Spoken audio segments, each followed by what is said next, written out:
Darkness clung to the ramparts of Winterfell in the hush before dawn, broken only by the wailing wind crossing the snowy fields. Men and women stood watch, gazes fixed northward, hearts heavy with the knowledge of what was coming. The long night was near at last.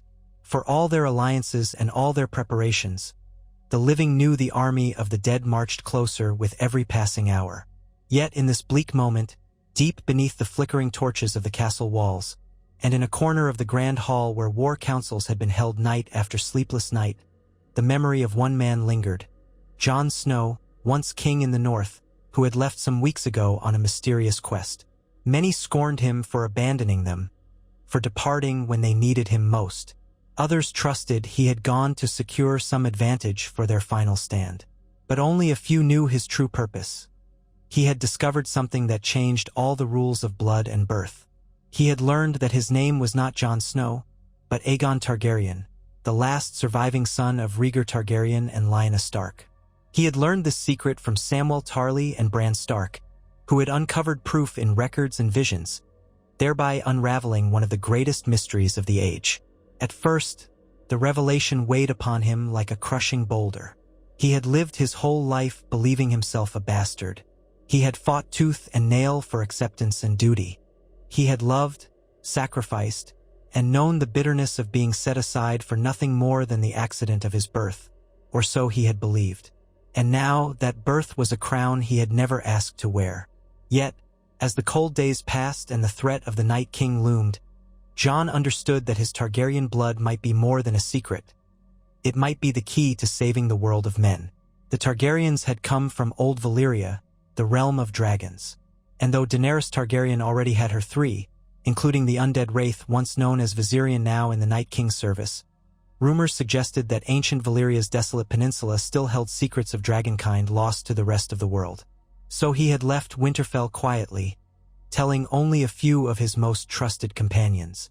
Together with Davos Seaworth, Jorah Mormont, and a handful of Northmen who volunteered for a mission that sounded like madness, Jon traveled first to Dragonstone, then across the sea toward the smoking ruins of Valyria. It was a perilous voyage. The shattered peninsula was riddled with legendary curses, hidden terrors, disease, and illusions. Sailors told tales that no one who ventured into its labyrinth of broken towers and ashen waters ever returned.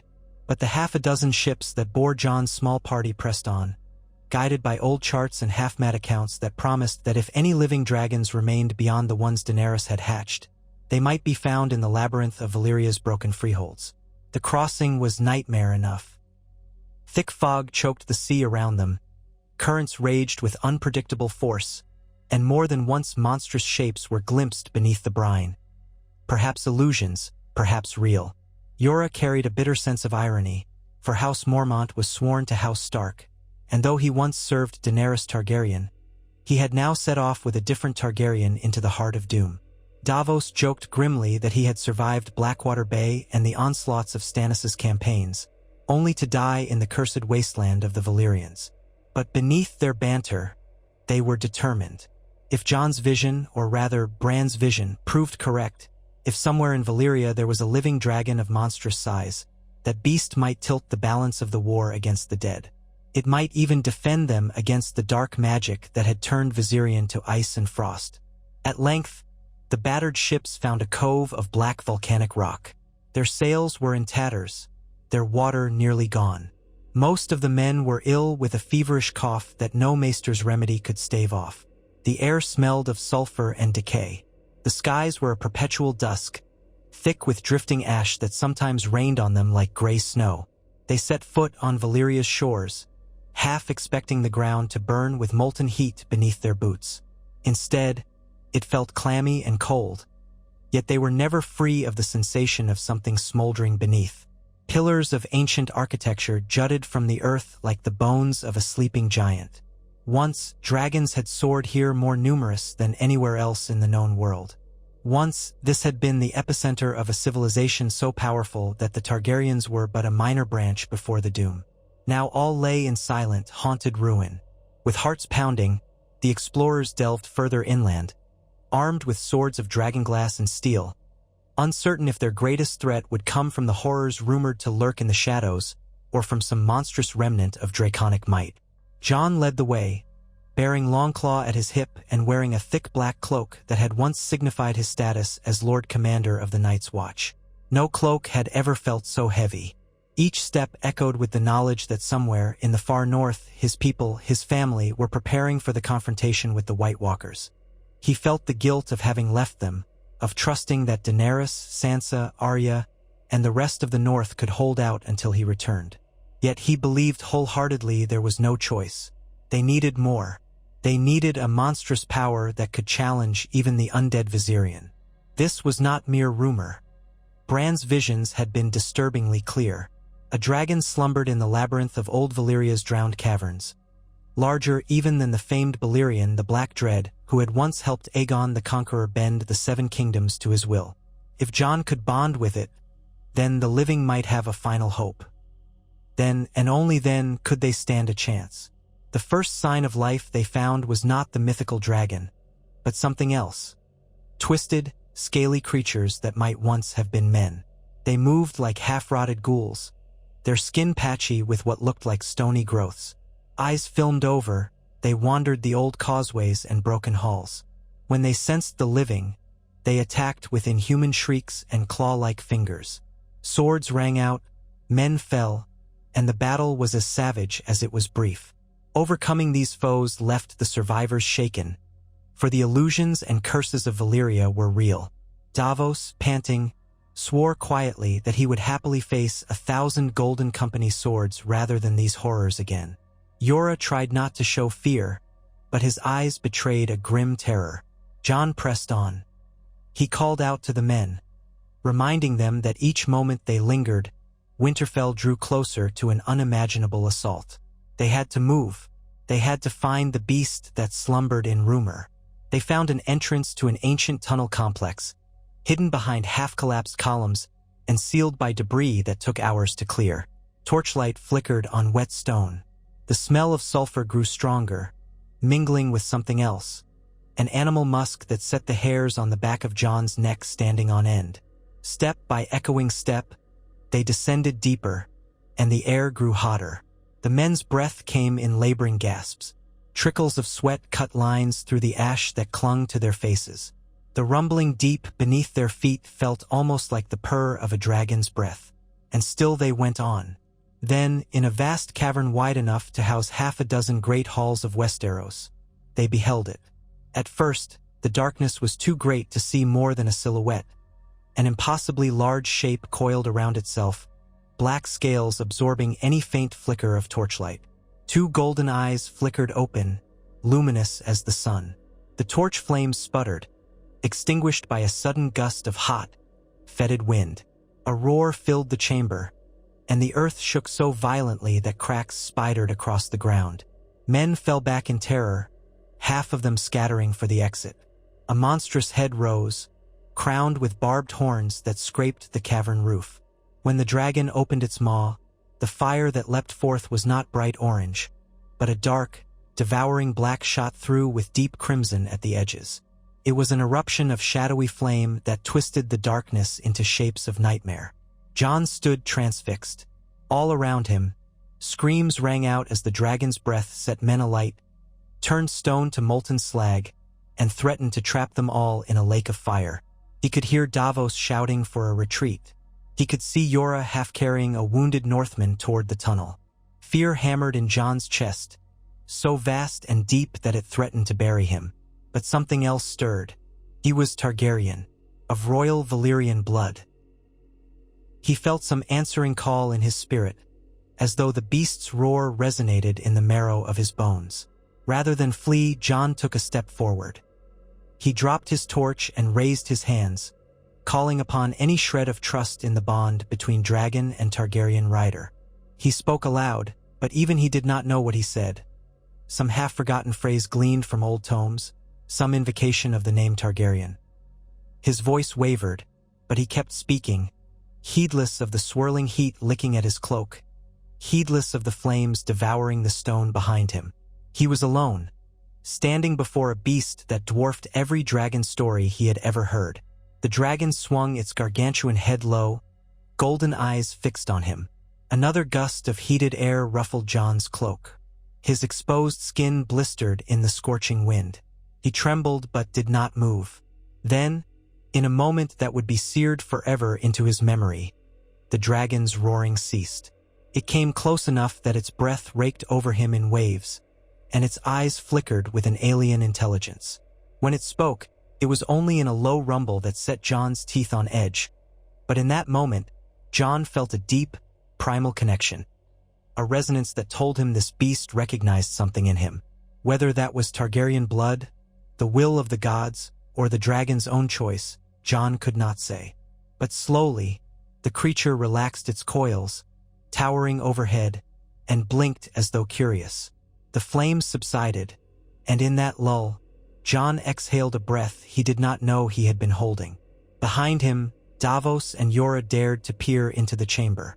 The surviving men gaped in disbelief. Not a single man alive had seen such a dragon, not even Yora, who had witnessed Daenerys' 3 hatchlings grow into formidable beasts. This one was larger than could be fathomed, larger than Balerion the Black Dread from the old histories if the scale of the horns and wings were any indication. Its color was black as midnight, with swirls of faint silver that gleamed in the torchlight like runes carved on living obsidian. Its claws were the size of battering rams, and its teeth dwarfed any living man. And now it was quiet. Jon stood at the boundary of its domain, feeling as though the ground might crack open beneath him at any moment. But in the hush of that surreal union, the bond between dragon and Targaryen was forged anew. In the days that followed, the small party nursed their wounded in a more defensible part of the labyrinth. The monstrous dragon, whom Jon hesitated to name, for he felt the beast would reveal its own name in time, allowed them to remain. On occasion, it stirred from the cavern to hunt in the ashen skies. The roar of its wings was like thunder, and once it soared overhead, the men's hearts nearly stopped in awe. In the gloom of those cursed ruins, they glimpsed the might of what Valyria must have been in ages past, with dragons in their prime, unbound by the petty conflicts of men. Yet, although many men prayed for a swift departure, they could not simply mount the beast and fly. Jon, though recognized in some measure by the dragon, had no illusions about controlling it easily. He spent hours each day returning to the cavern, quietly approaching, speaking in High Valyrian or the scraps of the language he knew, offering respect, never demanding. At first, the beast was temperamental. Twice, it nearly blasted Jon with black flame, and more than once, it bared its fangs when he came too near. But something in Jon's unyielding determination, and perhaps the unspoken bond of Valyrian blood, tamed the dragon's wrath. At last, under flickering torchlight, Jon placed a hand on one colossal scale. It was hot, throbbing with life. The beast rumbled a low note, and that was that. Wordlessly, Jon turned to the others, who stared as though he were a wraith himself. He was singed, his eyebrows half burned away by earlier blasts of heat, his cloak tattered, and his face lined with soot. Yet something about him seemed touched by an ancient majesty. They realized, in that moment, that they stood in the presence of a true Targaryen dragon rider, the stuff of legends returned to the living world. It took more time still to gain the dragon's acceptance for flight. Yora insisted that no one could truly command such a beast by force. It was all about trust, about forging a connection. And so Jon spent long hours speaking softly, letting the dragon's presence fill his senses. The others watched from afar.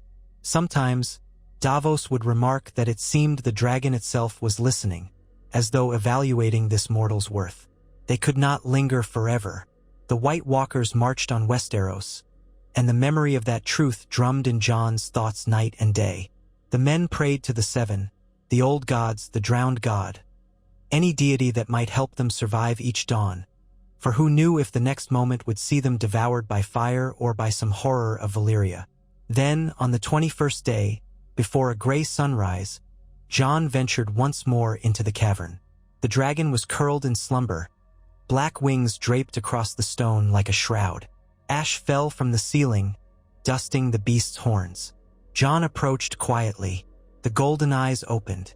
For a long moment, they simply regarded each other. Then Jon, his heart in his throat, climbed onto the dragon's flank.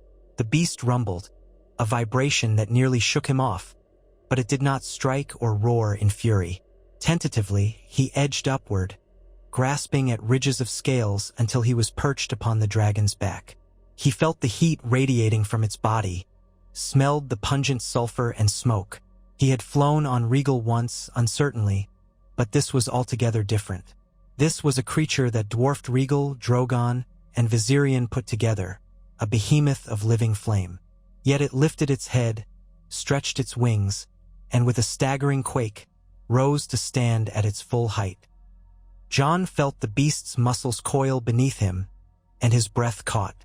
Then it launched itself upward, wings hammering the air. The cavern walls blurred by. The men near the entrance scrambled back in terror, shouting in amazement. A rush of wind nearly knocked them off their feet. Then, with an earth-shaking roar, the dragon burst out into the ashen skies of Valyria, carrying Jon Targaryen. Jon Snow no longer upon its back. Ash swirled like snow. The sea glinted black under the morning light. Jon squinted against the wind, feeling the raw power of the beast beneath him. He felt nothing like mastery, only a tenuous partnership. He remembered every lesson Daenerys had inadvertently taught him about dragons. They were not horses to be broken. They were living flame shaped by magic and will.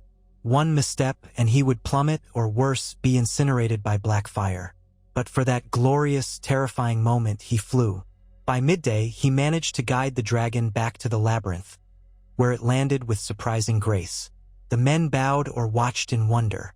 Once his heart had stopped galloping, Jon climbed down and took in ragged breaths of sulfur-tinged air. "We leave," he said. They had what they came for. The rest of Old Valyria was a tomb of horrors. The mission had succeeded beyond their wildest hopes. Now they had to sail for Westeros as swiftly as possible. The army of the dead would not wait. Yet, how to bring so large a creature across the ocean was a puzzle. The men's ships were near useless to such a colossal dragon.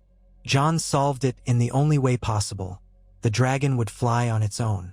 The men, or what remained of them, would sail the battered ships in its wake. Over the course of a few days, they prepared, gathering supplies and rigging the ships as best they could for the journey. The beast hunted the local wildlife, great reptilian creatures, half lizards, half fish, that lurked in Valyria's swamps. As if understanding Jon's urgency, it would fly low near the ships at times, stirring huge waves with its wing beats, but never flying out of sight. Yora marveled at the bond forming between rider and dragon, quietly acknowledging that Jon Snow, Aegon Targaryen, had proven worthy of the name after all. The crossing back to Westeros was fraught with storms. Winds battered the sails, monstrous waves threatened to capsize the vessels, and more men succumbed to sickness. But overhead, the black dragon soared like a living omen, occasionally roaring as though to challenge the fury of the elements. Once, a rogue wave struck the largest ship, carrying off half a dozen men. Another time, the dragon's roar startled a group of passing whales, who disappeared beneath the frothing sea. And yet, through it all, Jon refused to deviate. His eyes were ever fixed on the horizon, as though he could sense the distant north calling. The nightmares he'd had of White Walkers swarming over the walls of Winterfell plagued his sleep. Whenever he closed his eyes, he saw the Night King's cold stare, or the battered face of Tormund Giantsbane, or the determined gaze of Sansa and Arya. He had to reach them in time. He had to bring this monstrous dragon to their aid. Each day that passed without word from the north felt like a century of torment. Eventually, they made landfall on the eastern coast of Westeros. They found a small cove, well south of the usual trade routes, to avoid any unnecessary attention. Word would spread soon enough once the realm saw a dragon larger than any in living memory. They disembarked, burying their dead and nursing the survivors. If they had any illusions about this next step being easy, reality shattered them quickly. The north was far away, and the roads thronged with refugees fleeing south. Whispers passed from village to village. The White Walkers were coming. The dead had taken Last Hearth, Carhold, and every northern stronghold in their path. Winterfell was the next great bastion. Yet rumors also persisted that dragons had flown north to join the fray, that Daenerys Targaryen had taken her armies to Winterfell, forging a desperate alliance with the Starks. None spoke of Jon Snow, for none knew where he was. Some believed he was already dead. Jon's jaw clenched. Without hesitation, he mounted his dragon in the cove. Its presence terrified the local fisherfolk, who cowered in fear, dropping nets and baskets. But Jon had no time to tarry or soothe them. He knew that traveling by horse and cart would take too long, and so he took to the skies. Davos, Yora, and the men would do their best to follow on horseback, but Jon was adamant. He had to reach Winterfell with the dragon as soon as possible. The sight of that black colossus beating its wings over the coastline was something out of the old tales, a living shadow that blotted out the sun. People who glimpsed it screamed or prayed, certain the end of days had come. In a sense, they were not wrong. The end was indeed near, though from an icy terror rather than the fires of a dragon. The beast soared, each wing beat carrying Jon further north. The chill air began to seep into his bones again. He thought of Ghost, his direwolf, who might still be at Winterfell. He thought of Sam, who had first uncovered the truth. He thought of Daenerys, who might suspect what he was. A mixture of dread and determination fueled his flight. Let them see him for who he was. Targaryen, yes, but also a Stark in his heart. That synergy might be the last hope for the living. As he flew over the plains of the Riverlands, the dragon beneath him rumbled with restless energy. Though it did not tire easily, Jon sensed a growing agitation in the beast. Perhaps it smelled the cold or sensed the unnatural presence creeping south. The land below was dotted with small pockets of men hurrying southward, pushing carts and livestock. Some caravans had been attacked by whites, maybe, or by common outlaws taking advantage of chaos. By the time he crossed the neck, the temperature plummeted further, and the roads were half buried in snow. Fear gnawed at him. He saw no sign of large armies. Had Daenerys reached Winterfell already? Had the Night King struck? Eventually, the ancient stronghold of Winterfell came into view. Smoke and the glow of fires tinted the horizon. The walls stood braced for war, and thousands of figures massed around them. The army of the dead was there, an endless tide of pale figures and rotted beasts, locked in a frigid siege. From above, Jon saw a swirling chaos of undead, living soldiers, and faint glimpses of living dragons overhead. Drogon and Regal soared amidst swirling snow, spitting flames at the whites below. Their roars clashed with the shrieks of undead giants. The battle had begun in earnest. Jon's heart seized. He had arrived in the midst of the final confrontation. The long night was here. The living were arrayed in desperate lines beyond the walls. Cavalry charges battered by the undead horde. Flaming arrows rained from the ramparts.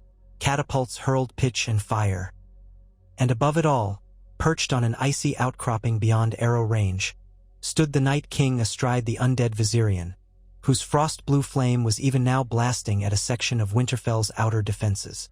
The specter of that twisted dragon was horrifying to behold, a skeleton wreathed in ice, eyes glowing like azure embers. And from that vantage, the Night King presided over the battle, commanding the dead with an unholy will. Jon urged his dragon into a dive. The black beast responded with thunderous speed. At first, neither side noticed him, consumed by their own fight for survival. But then the hush rippled outward like a shockwave as men and whites alike beheld a shape bigger than any living thing they had ever seen. Men on the walls gaped, half believing they saw an eclipse. Even Drogon and Regal turned in midair, uncertain of this intruder.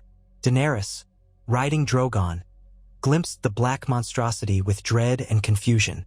For an instant, she thought it some new horror of the Night King's design.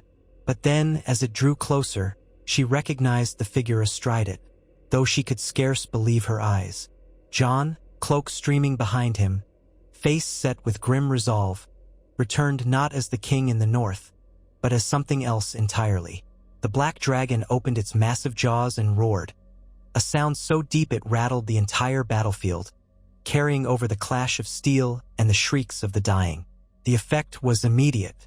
The ranks of whites nearby were scattered like leaves before a gale when the dragon unleashed its flame. But instead of the bright orange or greenish hue of wildfire, it was a swirling inferno of black and crimson, seemingly devouring even the light around it. Where it struck, the undead simply disintegrated, incinerated beyond recognition. The living armies, battered and despairing moments before, let out a ragged cheer.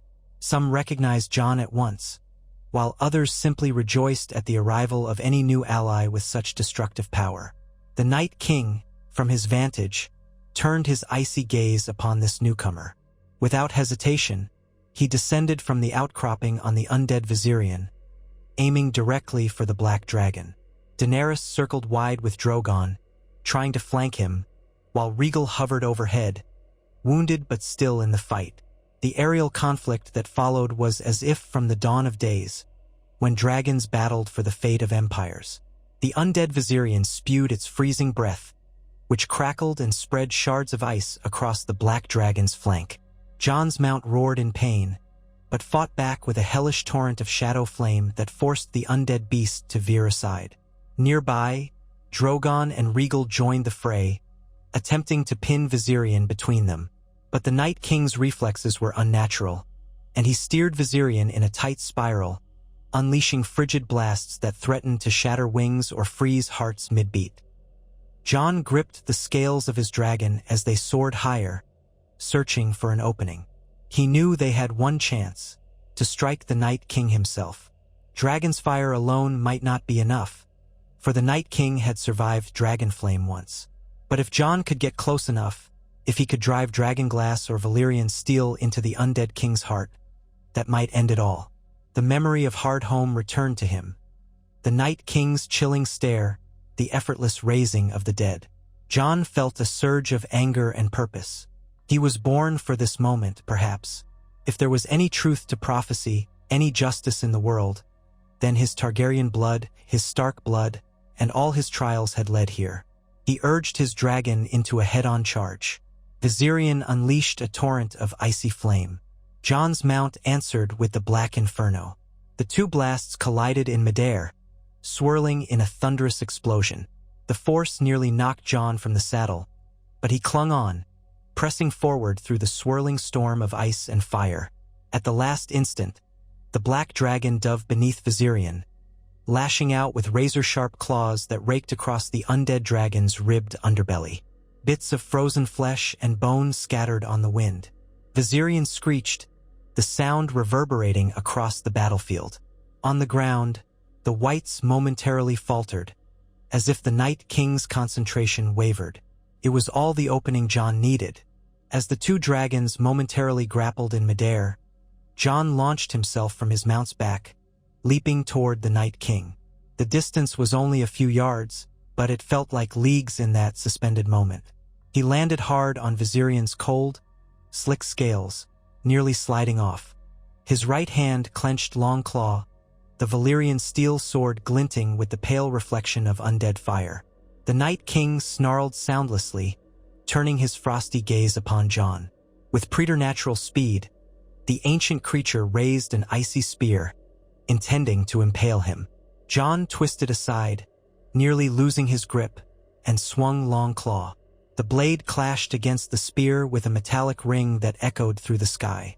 Frost spread across the steel, but Jon forced himself to push harder, remembering that only with direct contact could he hope to shatter the Night King's hold on unlife.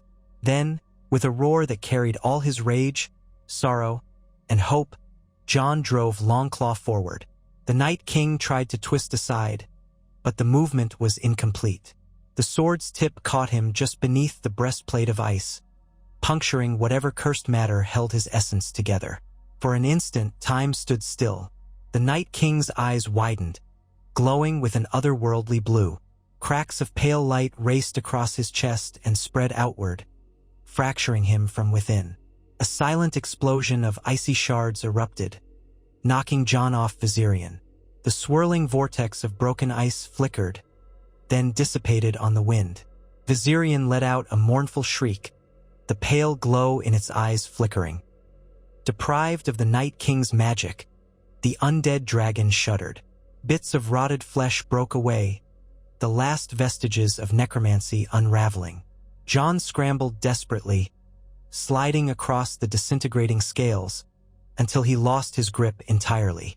The ground rushed up at him. For a heartbeat, he thought this was his end. But at the last second, the massive black dragon swept below him, wings spread wide. He landed roughly on its back, pain lancing up his side, but alive. Below them, the White Walkers and Whites halted as one, the same fracturing effect visible in their icy forms. Cracks of pale energy raced through them, and in a great collective sigh of unholy release, the army of the dead collapsed. Thousands of Whites fell limp, lifeless once more, bones and rotten corpses crumpling to the ground. The White Walkers themselves shattered like delicate glass, their fragments dissolving in the drifting snow. A wave of stunned silence enveloped Winterfell. Drogon and Rhaegal circled overhead, uncertain, searching for any remaining threat. But none remained. The Night King was gone, undone by Valyrian steel and the will of a Targaryen who was also a Stark. A roar of triumph rose from the ramparts of Winterfell, echoing across the snow-swept plains. Men, women, and children who had expected to die that night broke into sobs of relief, hugging one another, some collapsing in exhaustion. The Great War, it seemed, had ended in a single stroke. Jon guided the Black Dragon into a careful descent, landing near the broken gates of Winterfell. Soldiers scrambled back, unsure if this new dragon might still pose a danger. Daenerys landed a short distance away on Drogon, eyes wide as she beheld both the monstrous newcomer and Jon's battered form. For an instant, neither spoke. Snow swirled around them, and the last few flames from the battlefield flickered in the background. Jon dismounted, stumbling slightly on a twisted ankle. He limped toward Daenerys, who slid off Drogon with equal haste. They met in the churned snow, surrounded by the battered defenders of Winterfell. All around, the hush of amazement lingered. She looked at the Black Dragon, her expression torn between awe and a flicker of wariness. Then her gaze locked on Jon. "How?" she asked, her voice hoarse with shock. He took a breath. The words weighed on him like a mountain. But there was no point in pretense any longer. "I had to leave," he said quietly. "There was someone I had to find, because I'm not who I thought I was." He paused, looking around at the wide-eyed Northerners, the Unsullied, the Dothraki, the Knights of the Vale, and every other soul who had fought and bled to save the realm. Sansa and Arya stood in the courtyard, both bruised and exhausted, but alive. Bran was there as well, still seated in his wheelchair. Tyrion emerged from behind some rubble, face streaked with grime, eyes glittering with curiosity and confusion. Jon's voice carried over them all. "My father was Rhaegar Targaryen. My mother was Lyanna Stark. My name is Aegon Targaryen." A collective hush descended on those gathered. Even those who had suspected or overheard rumors stood transfixed, hearing the words from his own mouth. He could see the fear, the shock, the betrayal on some faces, and on others, a flicker of wonder or acceptance. He had dreaded this moment for so long, but there was no turning back. "I learned the truth," he continued. "I traveled to Old Valyria to find the power we needed to defeat the Night King. And now we have done it. We have saved the living." He paused, the swirl of emotions nearly overwhelming. "But I cannot remain silent any longer. I am the heir to the Iron Throne. Aegon Targaryen, 6th of my name." A ripple of reaction spread through the courtyard. Some men sank to their knees, uncertain whether to hail him as king or to treat him as an enemy. Others murmured in shock. Sansa's eyes gleamed with tears, her lips parted as though she might speak but could find no words. Arya's hand drifted to the hilt of her sword, as if she were not sure whether to congratulate or challenge him. Bran watched silently, as though he had seen all of this before in his green sight. Davos and Yora arrived moments later, pushing through the crowd, their faces haggard but resolute, confirming the truth with their presence. The Black Dragon behind Jon lowered its colossal head, exhaling a plume of heated air that melted a circle of snow around it. Daenerys stood frozen for a moment, wrestling with an onslaught of emotions. Her claim, her entire life's mission, had always been to take back the throne for House Targaryen. And now, here stood another with a stronger claim by right of birth. The man she had grown close to, had trusted in battle, had believed in. She studied Jon's face, the raw honesty there. But she also saw that he had come back, risking everything. He had brought a dragon that dwarfed even her Drogon, saving the entire realm from the Night King. There was no trace of ambition in his eyes, only a duty that he had never asked for. For a moment, the swirl of the battlefield and the onlookers faded away, and it was just the two of them, grappling with the truth of who he was. Tyrion cleared his throat, stepping forward carefully. "Jon, your grace," he corrected himself, trying out the title. "You have done the impossible. You have saved us all from the long night." He glanced at Daenerys, then back at Jon. "What happens now?" Jon let the words hang in the air. He saw the hundreds of wounded in the courtyard, the burning pyres of whites still smoldering outside the collapsed gates, and the battered walls of Winterfell. The threat of the Night King was gone, but the question of leadership and the fate of the Seven Kingdoms remained.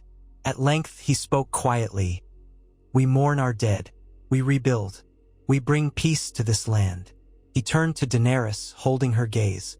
"I do not wish to steal anything from you. I did what had to be done because no one else could. But I cannot deny who I am. Perhaps we can find a way forward together." She studied him for a long, tense moment. Then, with the weight of heartbreak and hope mingling in her eyes, she gave a slow nod. The war horns sounded across the snowy landscape, calling the living to gather, to tend the wounded, to confirm the end of the horror. The black dragon let out a final roar, as though stamping its mark on history. Thousands of onlookers shuddered in awe. Battered knights sank to the ground, weeping in relief that the nightmare was finally over. In the following hours, Winterfell became a place of grim celebration, if only because they had survived. The Great Hall opened its doors to treat the wounded. Healers rushed about, aided by whatever potions and bandages they could spare. Soldiers collapsed in corners, too exhausted to speak. Others roamed the courtyard, searching for familiar faces among the fallen or the survivors. The stench of burnt flesh and rot hung in the air. But overhead, the sky was clear for the first time in days, as though the unnatural storm conjured by the Night King had dissipated with his demise. Jon walked through the aftermath, his black cloak trailing in the muddy snow. Men parted to let him pass, still uncertain whether to hail him or question him. Some whispered Aegon Targaryen under their breath, testing the name like a new piece of armor. Others still called him Jon, perhaps out of habit. He did not scold them. In his heart, he still felt like Jon. The name Aegon felt distant, but it was the truth. He made his way to the ramparts, where Sansa stood overlooking the field of corpses. Her face was weary, hair matted with sweat and blood. When she heard his approach, she turned slowly, and her gaze flicked to the black dragon perched in the distance, devouring the remains of some white monstrosity. She gave a shaky exhale. "So it's true," she said softly. You're a Targaryen." He nodded, his throat tight. "I never wanted this. I only wanted to protect the North. Protect our home." "Are we still your home?" she asked, her voice trembling with a mix of relief and uncertainty. "You are my family, Sansa. My mother was a Stark. The North is in my blood as much as the dragon is. That will never change." She studied him for a moment, then closed the distance and hugged him fiercely. He felt her tremble. For all her composure as the Lady of Winterfell, she was still his sister cousin, still that girl who had lost so much. They stood like that for a moment, the chill wind tugging at their cloaks. Then, with a shuddering breath, she let him go. "We owe you our lives," she whispered. "All of us, the entire realm." A voice spoke from behind them. "He didn't do it alone," Arya said. She looked even more battered, streaked with sweat and dirt, one side of her face bruised, but her eyes still held that fierce spark. "We all fought together. But yes, what you did." She shook her head, unable to find the words. "You killed the Night King. If this is all true, if you're truly Aegon Targaryen, then that means you're my cousin, not my brother." Her jaw tightened. She paused, as though weighing whether that changed anything. "Well, you're still family to me, Jon," she said at last. He nodded, relief flooding him. "Always." Nearby, Bran watched with calm detachment. His white eyes seemed to focus on Jon. "You did what you were meant to do," Bran said in that distant voice. "And you have more yet to do." Jon shivered at the cryptic tone but said nothing. The North might have been saved from the dead, but the realm was still fractured. Cersei Lannister lurked in King's Landing, presumably with her own machinations. Daenerys's future alliance with Jon was uncertain now that his heritage was out. The lords of Westeros would have to decide who they would follow. But for the moment, at least they could breathe. Word spread quickly. Warriors from the Reach, the Westerlands, and the Vale who had come to fight the dead found themselves abuzz with the news that Jon Snow was, in fact, Aegon Targaryen, the rightful heir.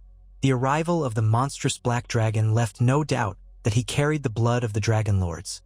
A beast rumored to be larger than even Balerion the Dread. For some, it was a sign that fate favored him. For others, especially those loyal to Daenerys, it sparked confusion or concern. Yet Daenerys herself, after taking time to process the revelations, publicly acknowledged Jon's role in the victory. She praised him for saving them all, for completing what she had started. How that would shape the future was still unknown, but it was a start. She was not about to label him a pretender or traitor, for all of them had just endured the unthinkable. The living had survived by unity. To shatter that now would be folly. In the battered courtyard, a gathering formed. Lords and knights, commoners and unsullied, the living from all corners of Westeros. They formed a loose circle around Jon, Daenerys, and the Starks. Tyrion, with his keen mind for politics, sensed that some manner of official recognition was needed to prevent chaos. So, in that improvised assembly, Jon once more declared the truth of his parentage. He did so simply, without flourish or grandstanding, stating that Bran Stark had seen it in visions, that Samwell Tarly had found corroborating records of Rhaegar's annulment and remarriage in the Citadel. "This is not something I sought," Jon finished, raising his voice so all could hear. "I was raised as a Stark, and I gave my life defending the realm as a member of the Night's Watch. That will never change who I am inside." He hesitated, eyes flicking to Daenerys. "But the truth remains the truth. We must face it, just as we faced the dead. We cannot build the future on lies." A hush followed. Then one of the northern lords, a grizzled bannerman of House Glover who had once refused to come to Winterfell, stepped forward, eyes red with shame and awe. "We turned our backs on you, Jon Snow," he said in a ragged voice, "and yet you returned with fire and saved us. Whether you're Snow or Targaryen, you proved yourself to be the true protector of the North." He knelt, pressing his forehead to the muddy ground. A handful of others followed, unsure but compelled by the spectacle. Jon stiffened uncomfortably, never having sought this display. But the wave of kneeling spread, from knights in battered armor to lords wearing the colors of various houses. Even some Dothraki, who had pledged themselves to Daenerys, bowed their heads, recognizing the bond between dragons and Targaryens. Soon, the entire courtyard was a sea of bent knees, with only a few exceptions. Sansa, Arya, and Daenerys did not kneel. Neither did Tyrion, Davos, or Yora. They simply watched. Some recognized the significance. Jon Targaryen had, in the eyes of many, become a king that day, the king who ended the long night. Jon looked around, discomfort etched into his features. He gestured for them to rise, saying, "Stand. I do not want your servitude out of fear or confusion. We must stand together now more than ever."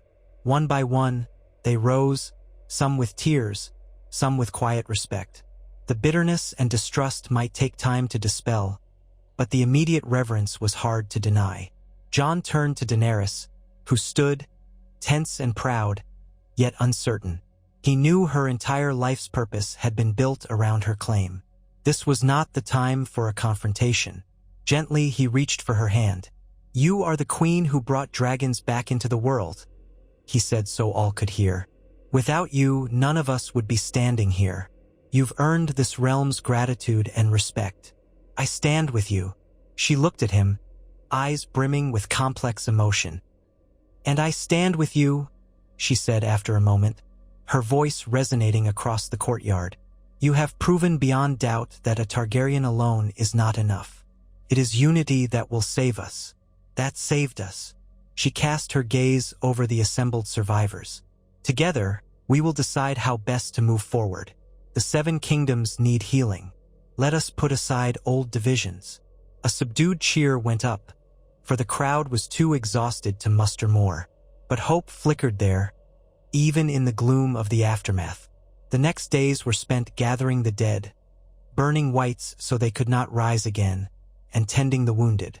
Piles of bodies, both friend and foe, lined the perimeter of Winterfell. Funeral pyres were prepared for those who had fallen. The black dragon perched on the outer walls or soared overhead, drawing the awe of every man, woman, and child who witnessed its colossal bulk. Daenerys's dragons joined it at times, though Drogon was wary, growling a challenge that the black dragon ignored with regal indifference. Rhaegal, for his part, seemed curious about the newcomer. Jon took time to reacquaint himself with Rhaegal, acknowledging that once he had been that dragon's chosen rider.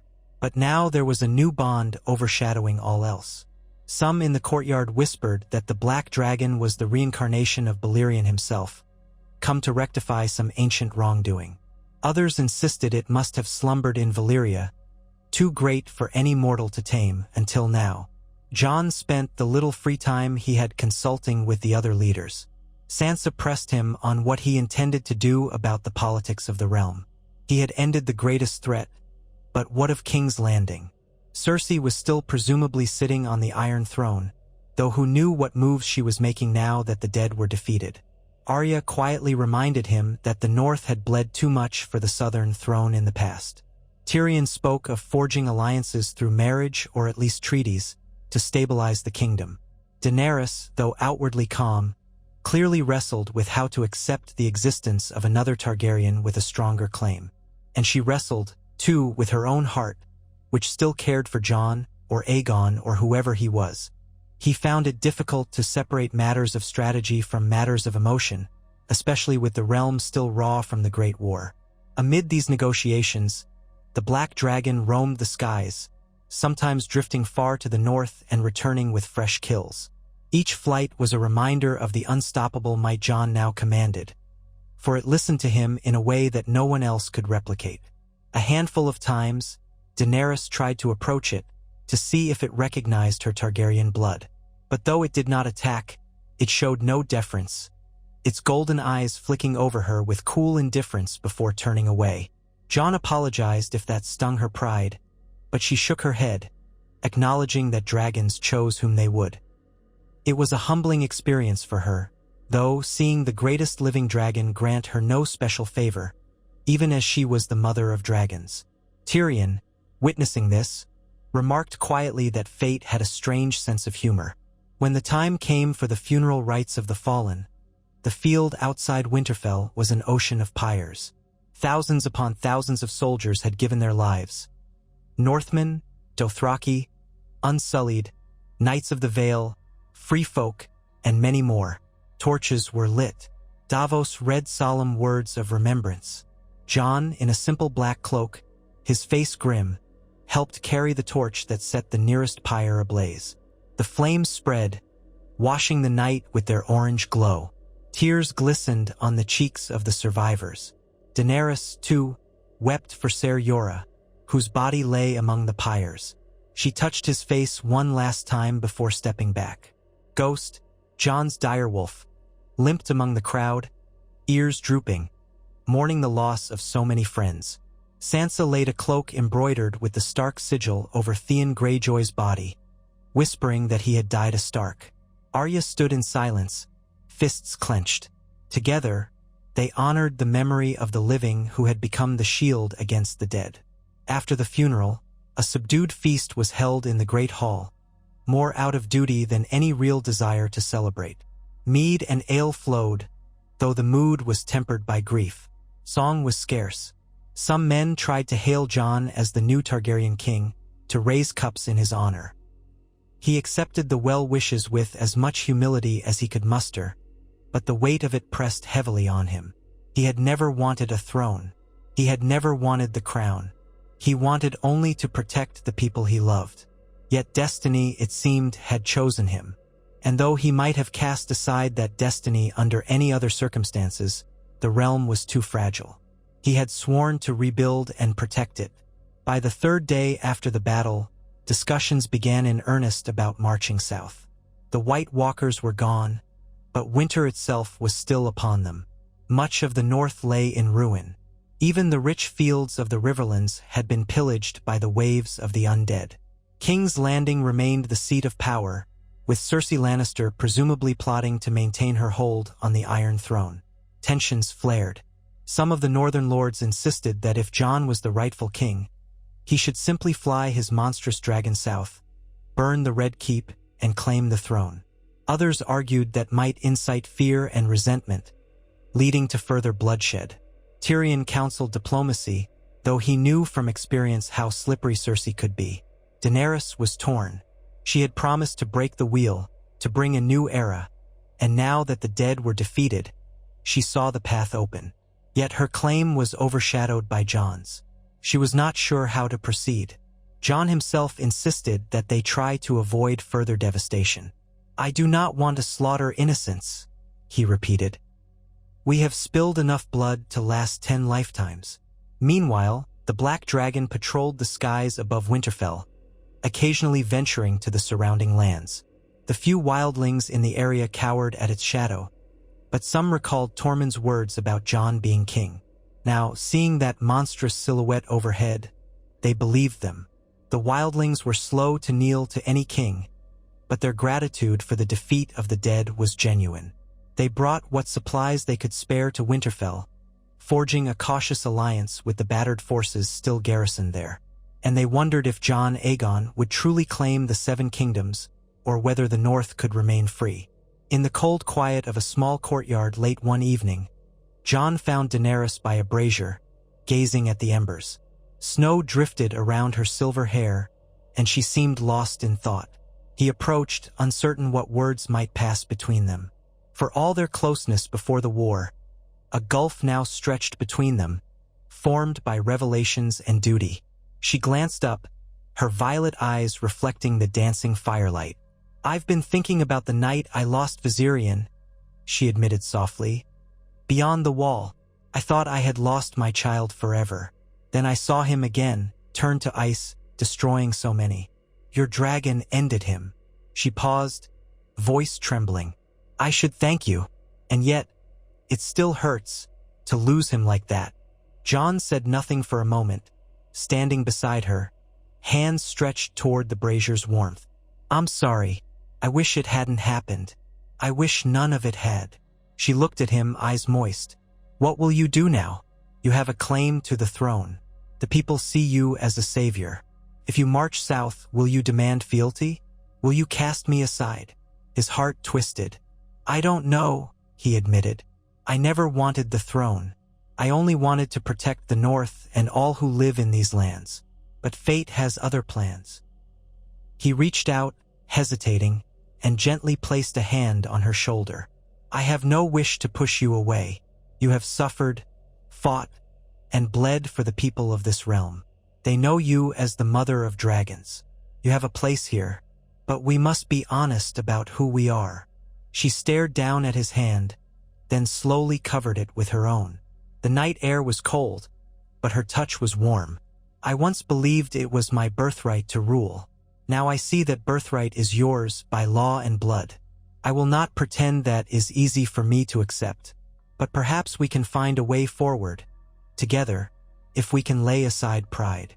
He nodded, heart pounding. "Yes, we can. We must." Outside the courtyard, the world felt poised on a knife's edge.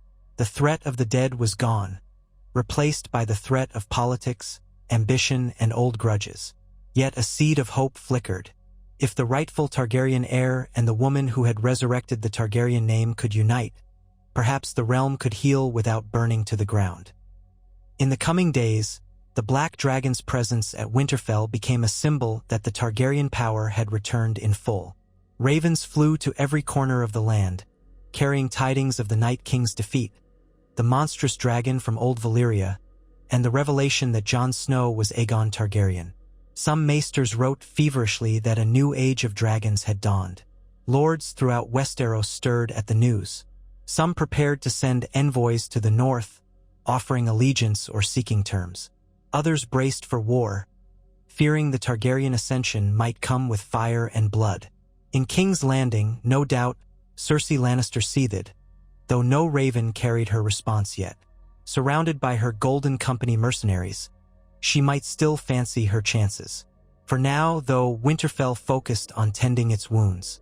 The great black dragon, still unnamed, though some had begun calling it Umbrax, a word from an old Valyrian dialect meaning shadow of fire, was fed on the remains of the undead beasts and any fresh game the hunters could provide.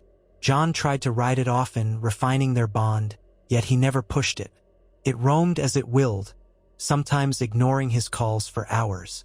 But when it allowed him on its back, he soared beyond the walls, scanning the horizon. On one such flight, he spotted a group of travelers approaching from the west. Davos and Jorah finally arrived with the men who had sailed back from Valyria.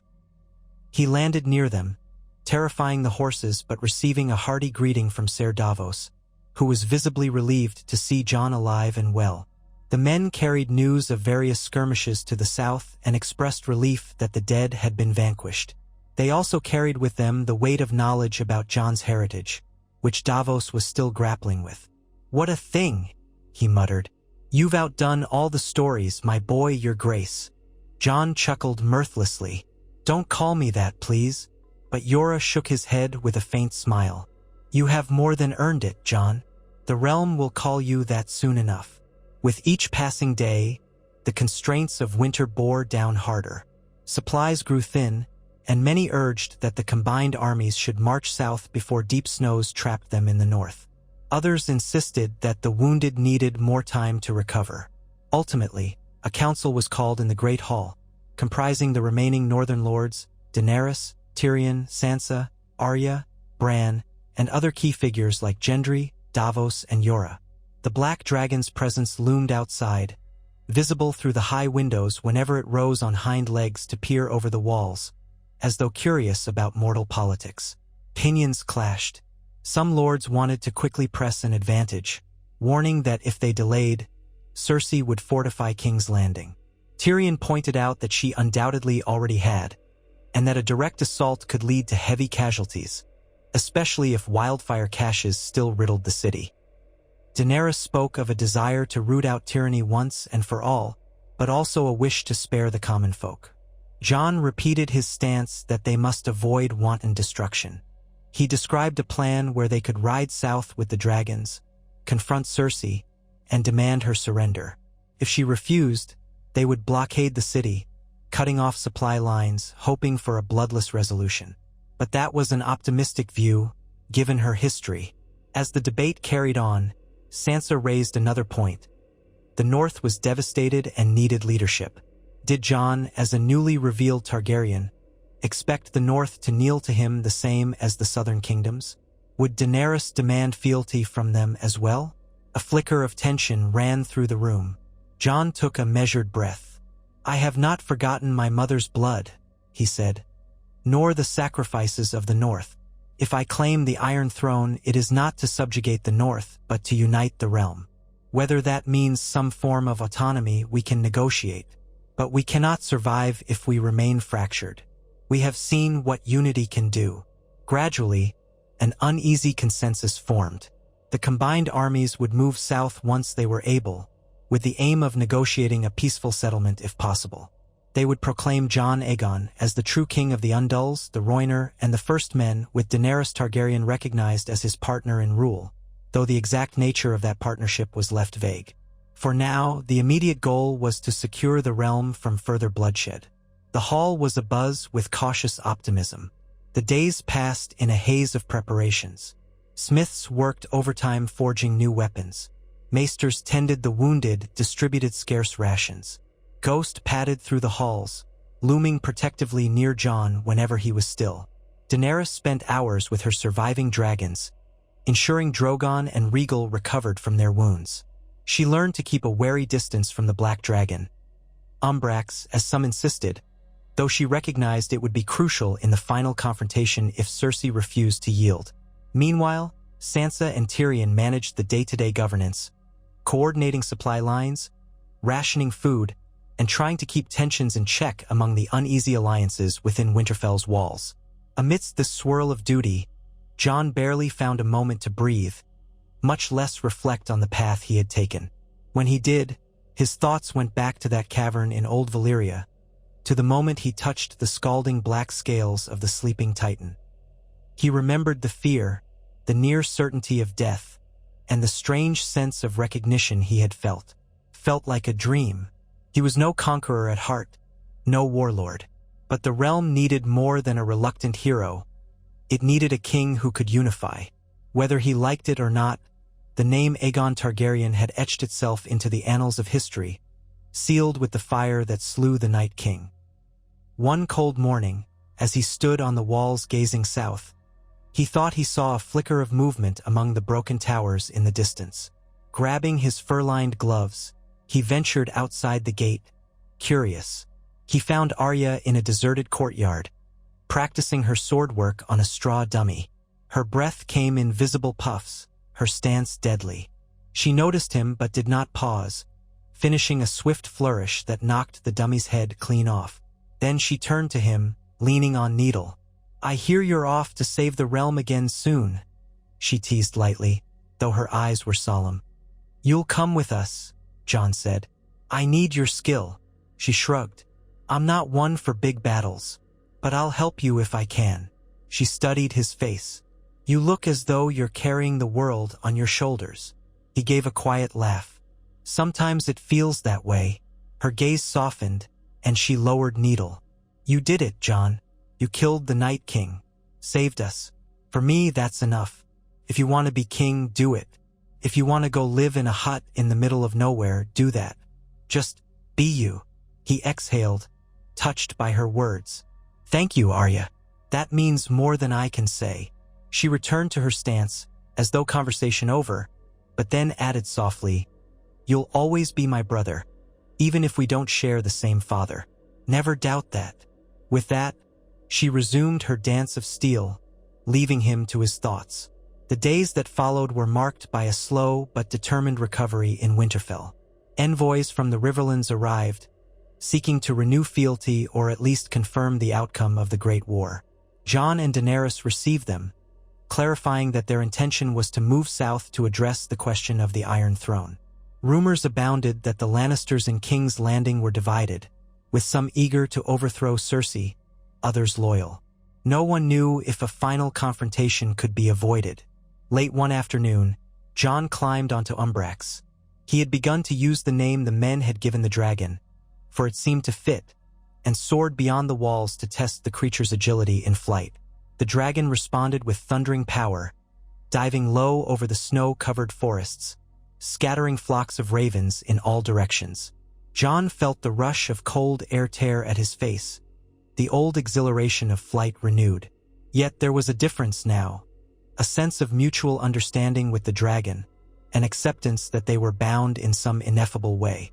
The dragon roared at the wide sky, beating its wings in a challenge to anything that might stand against them.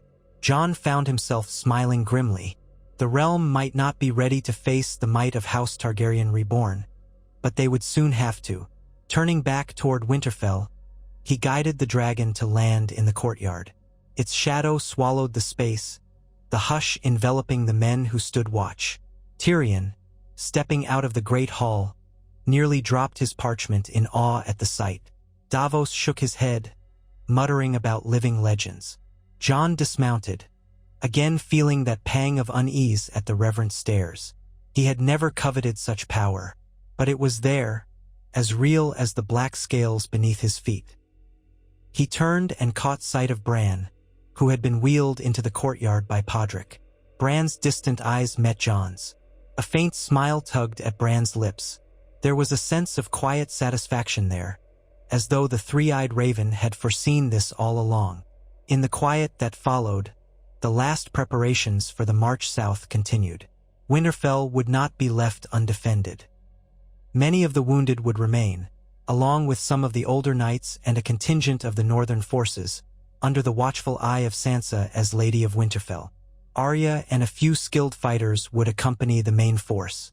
Daenerys's unsullied, fewer in number but still formidable, would march under Grey Worm.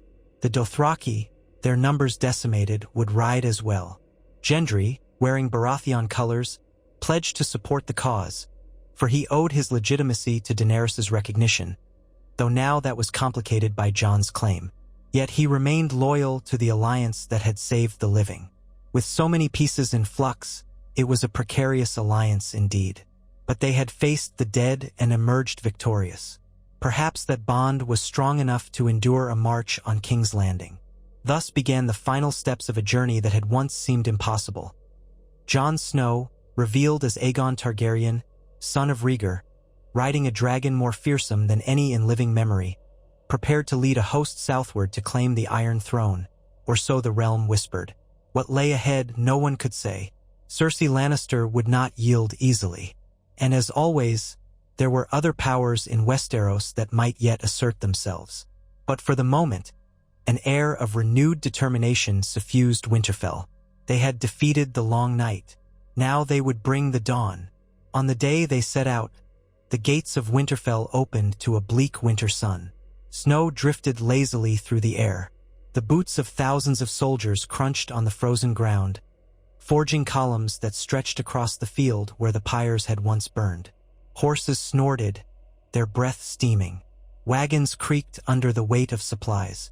The dragons circled overhead, Drogon and Rhaegal, smaller by comparison, and Umbrax, whose shadow was like a living herald of Targaryen dominion. The banners of House Stark fluttered alongside the three-headed dragon of House Targaryen, and for the first time in living memory, the idea of a joint rule did not seem so far-fetched.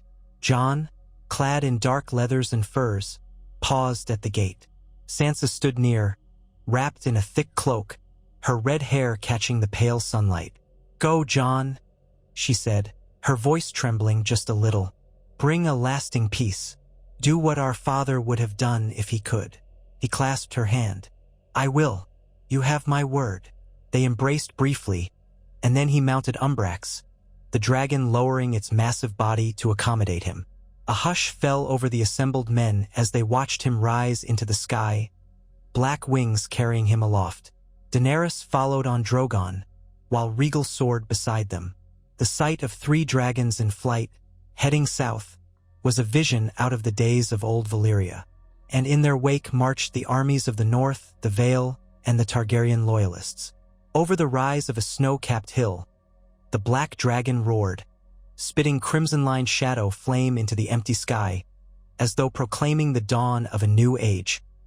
An age shaped by the truth of Jon's parentage and the unstoppable might he now wielded. And for better or worse, the realm would have to reckon with the man who had been called both the bastard of Winterfell and the savior of the living, who now embraced his true name, Aegon Targaryen. For the moment, Winterfell's courtyard stood empty where Umbrax had perched, but the echoes of that colossal roar lingered in the wintry air, a reminder that everything had changed. The Great War was over, but another conflict loomed, the fate of the Seven Kingdoms. Yet as the banners disappeared into the white horizon, and the watchers on the walls lowered the portcullis, a small, persistent hope remained. If a man could venture to the ruins of old Valyria and return with a dragon greater than Balerion, if he could unite north and south to defeat the dead, then perhaps, just perhaps, he could unite the realm in peace. Only time and the hearts of men would tell if the Targaryen conquest reborn would be a blessing or a curse. But one truth was undeniable. Jon Snow, once dismissed as a nameless bastard, had embraced his destiny as Aegon Targaryen, and in doing so, had changed Westeros forever. Cersei Lannister sat upon the Iron Throne in the Red Keep, her posture stiff and regal, her fine features betraying nothing of the roiling tensions beneath. The great hall was cold despite the mild climate of King's Landing, for her very presence had a way of chilling the air.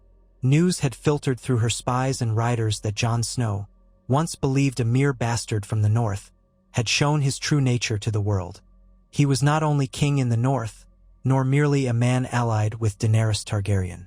He was Aegon Targaryen, rightful heir to the Iron Throne by blood, and a dragon rider to a beast that dwarfed any living dragon. This alone would have been dire news. But the more alarming rumor was that he had found that monstrous creature in Old Valyria and bent it to his will. A dragon bigger than Balerion the Black Dread. So they whispered. A rumor so bold that many in King's Landing had dismissed it as the tall tale of soldiers seeking to sow panic. Yet every raven that came north to south carried the same shocking tidings. The beast was real, and Jon Snow now called himself Aegon Targaryen, albeit reluctantly, if the accounts were to be believed. Cersei's hand tightened on the armrest of the Iron Throne. The swords that comprised it were cold beneath her palm. She wore a thin band of gold set with black amethysts, and with every small shift, her crown caught the torch's glow, casting dancing lights around the great hall.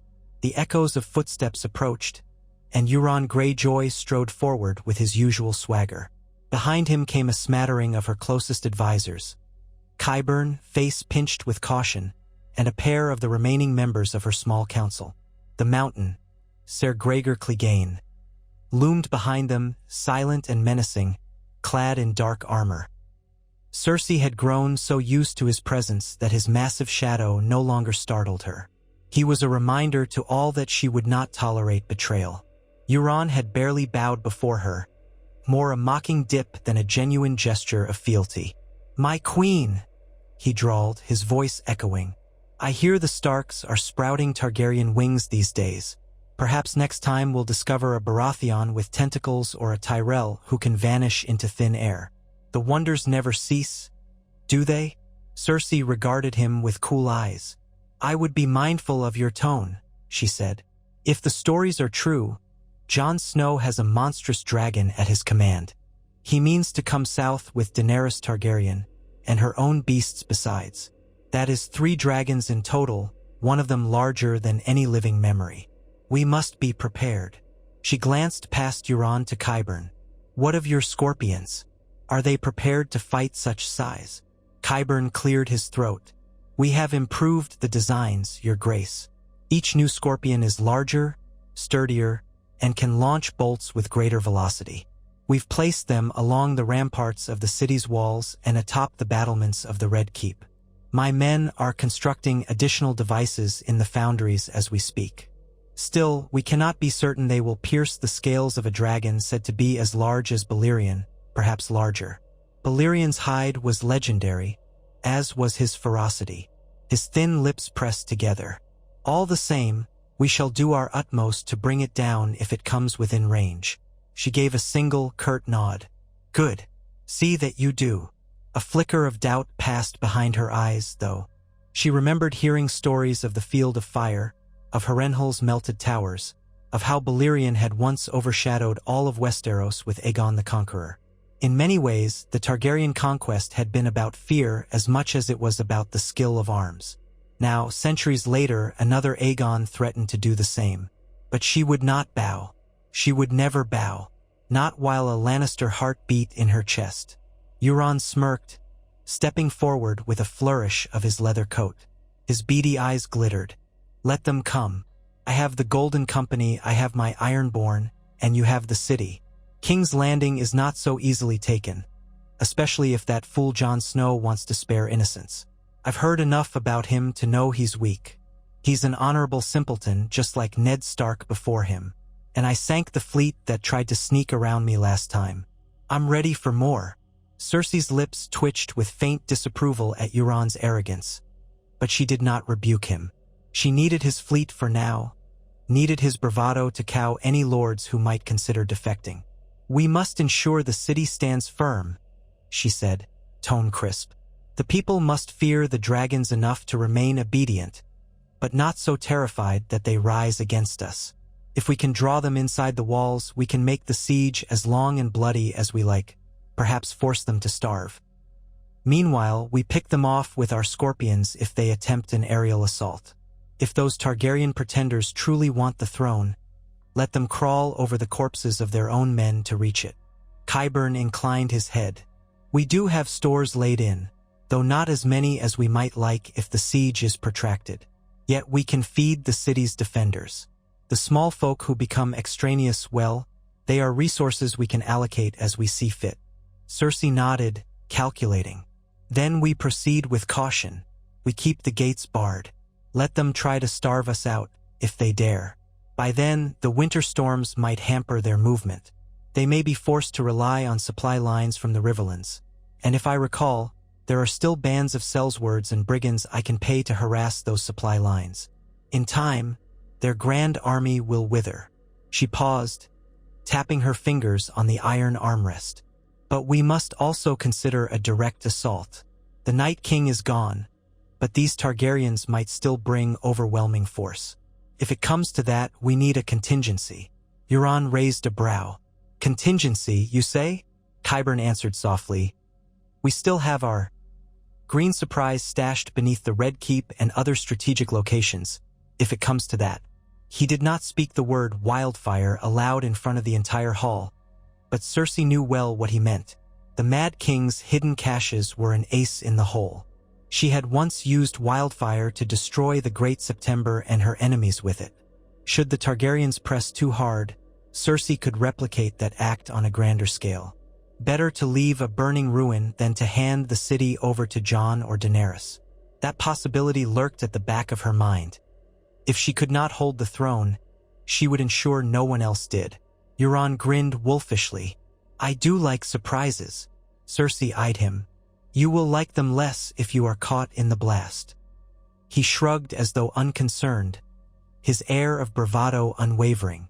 I'll make sure to be well out of the way, my queen. He bowed his head shallowly again, ignoring the disapproving glances from some of the knights around them. And when the Targaryen girl and her new man come, I'll be sure to make them regret ever stepping foot on this continent. The mountain breathed heavily through his helmet, silent as always, the hiss of air a reminder of the cruelty locked behind that steel visage. Cersei flicked her gaze over him. He was her living weapon, more terrifying to many than any story of undead wights. Good, she said. I want you all prepared. Let the rumor of Jon Snow's dragon spread, but also let it be known we have the means to defend ourselves. The Golden Company is under my pay, and they will do as I command or be executed. Between them and the Iron Fleet we stand a chance. And should all else fail, she trailed off. Her advisors knew what she meant, and the hush that fell over the hall spoke volumes. She rose from the throne, trailing her dark dress behind her. As she passed Euron, she rested a hand lightly on his shoulder in an almost affectionate gesture, though her eyes remained cold. Keep your men ready, Captain. We will not be caught unawares. Qyburn, I expect updates on the Scorpion's progress. We will place them on every wall and tower if need be. This city is mine, and I will see it remain so. When she swept out of the hall, the tension uncoiled ever so slightly. Euron smirked to himself before following her, leaving Qyburn to bow to the Iron Throne's dais as a formality. The other courtiers moved aside, and the torches flickered in the sudden draft. Word was already spreading through King's Landing that a monstrous black dragon might soon darken their skies, and the small folk were beginning to panic. Cersei wanted that panic to simmer, but not boil over. Fear was a potent tool, yet she also knew the line was razor-thin. If the city became too frightened, the people might revolt from within, hoping to appease the incoming conquerors.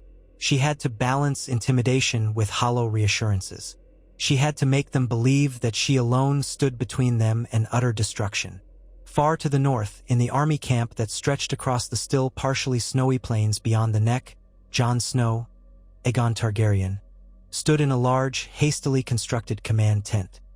He wore black leathers lined with fur, though the southern climate was beginning to thaw the edges of winter. The journey south had been arduous, slowed by supply wagons and the sheer numbers of troops. The armies of the north, battered but resolute, marched alongside the Unsullied and the few remaining Dothraki. Men from the Riverlands and the Vale had joined in smaller bands, each swearing loyalty to the man they now called the king who ended the long night, or to Daenerys Targaryen, the breaker of chains, or to House Stark. There were many loyalties, many perspectives, and only the enemy before them was a common purpose. Within the tent, a large map of the Crownlands lay spread across a wooden table. Candlelight flickered across the parchment. Daenerys Targaryen stood opposite Jon, in deep discussion with Tyrion Lannister, who was trying to maintain calm. Ser Davos Seaworth, Grey Worm, Arya Stark, and a few northern lords hovered nearby, listening intently. Tormund Giantsbane lingered off to one side, arms folded across his broad chest, his face telling of impatience. "We have to consider the entire city," Daenerys was saying, her voice taut. "Cersei has barricaded herself inside the Red Keep. She will use every resource to maintain her hold. If she's anything like she was when I first knew of her, before we faced the dead, then she'd burn the entire city rather than surrender. I cannot risk giving her the chance." Tyrion pressed his fingertips together. A direct assault on King's Landing would be catastrophic.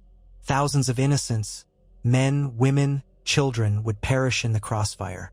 We cannot simply bombard the city with dragonfire. It defeats the entire purpose of a just rule. "Remember your vow to break the wheel, your grace." Daenerys's eyes flashed, frustration curling her mouth downward. "I do not wish to see innocent blood spilled. But sometimes the threat of utter destruction is the only message tyrants like Cersei understand. We marched all this way, and we cannot let her remain on the throne. The longer we wait, the more time she has to build up her defenses, to rally Sellswords, to expand her store of wildfire. Yes, I know about Aerys's leftover caches. I learned much of it from old accounts. If she uses them against us or sets them off to destroy the city, we're facing devastation anyway." Jon nodded, arms tense at his sides. Though he wore the mantle of a king, he still disliked these war councils. He was a soldier, not a grand strategist. Yet the role required him to lead. "If we assault the city walls, we lose thousands of men," he said in a low voice. "Cersei has the Golden Company, the Iron Fleet, and scorpions perched on the ramparts. They'll pick off the dragons if we're careless. She's cunning enough to exploit every weakness. We saw how a single scorpion nearly killed Rhaegal before. Facing an improved version would be worse." Tyrion inclined his head.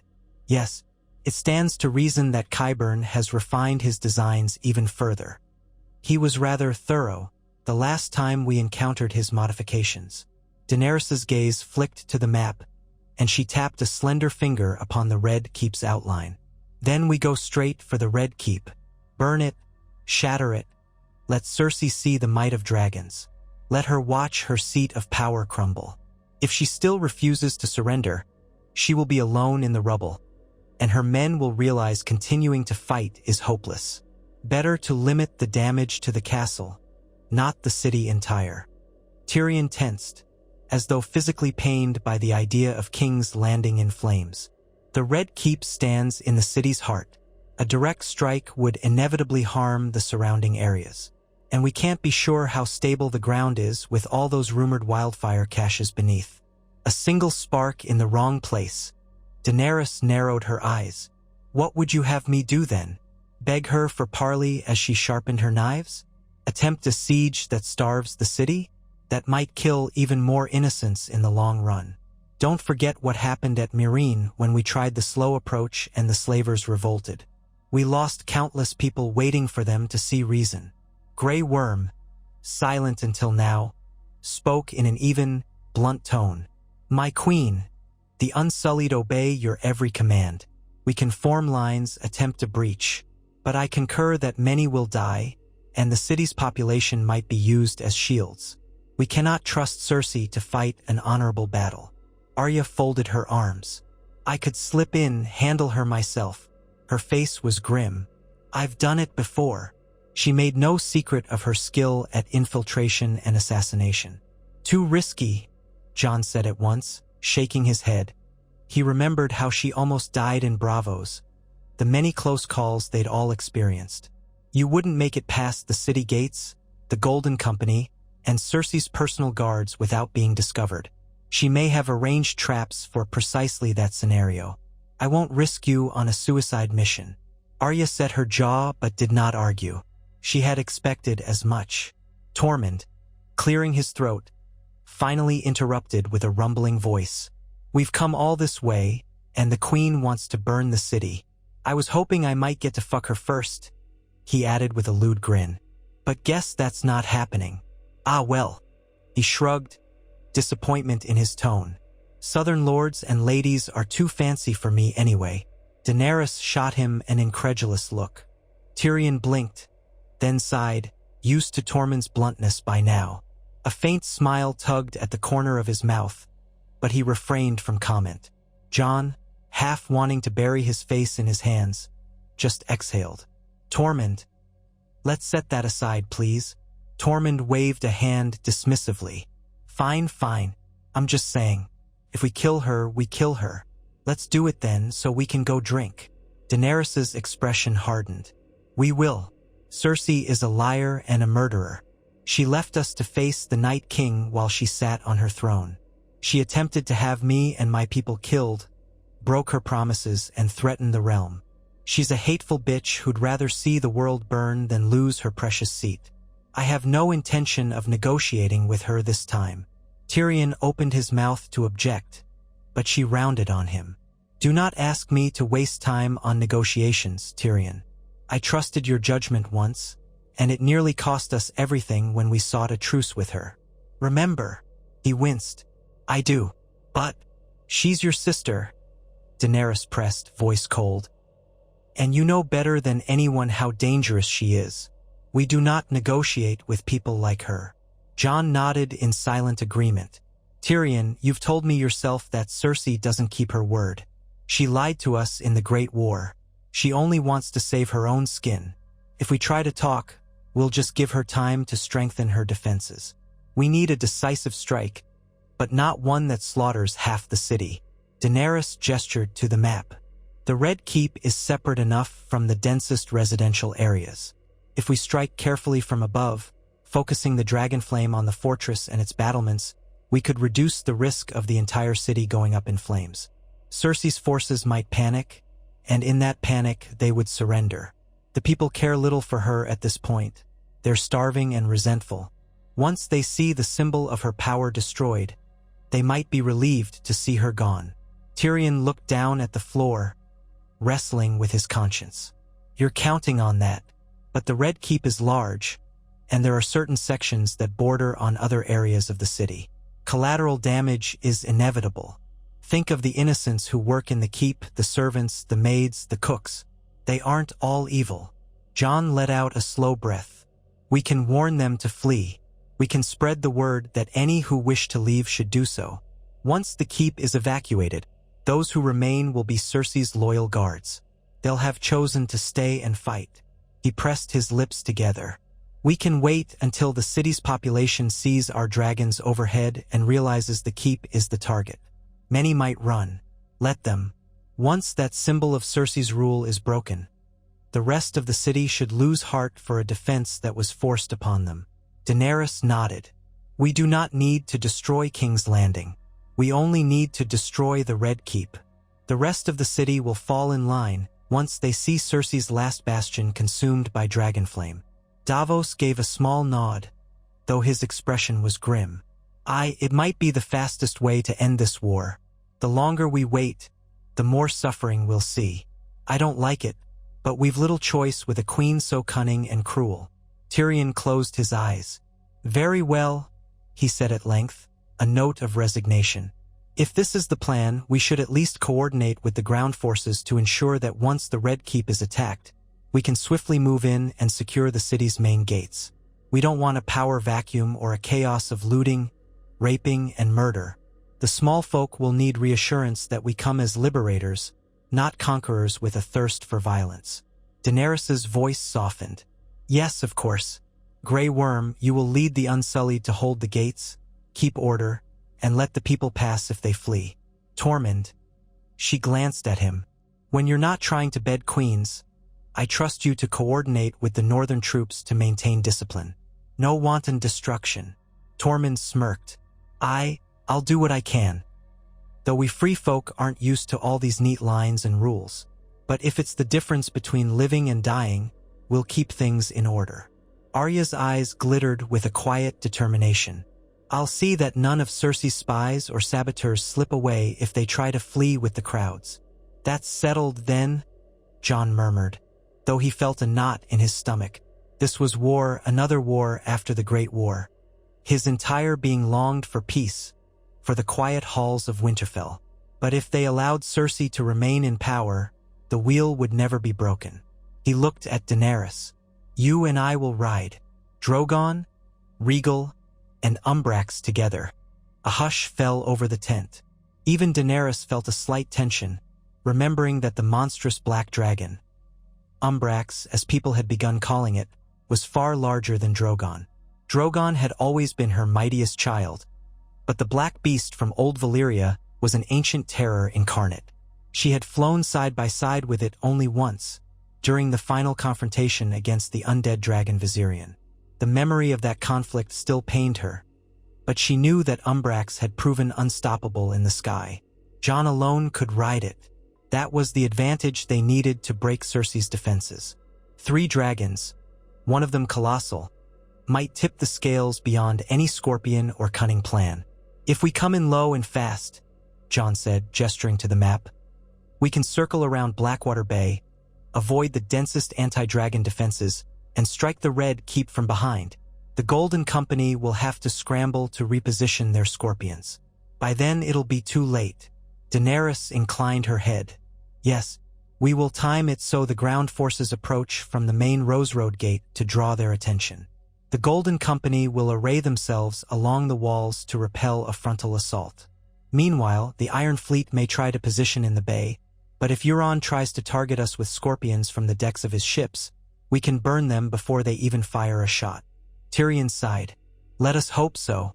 Euron is reckless, but cunning in his own way. We'll do best to strike swiftly and not linger above the water.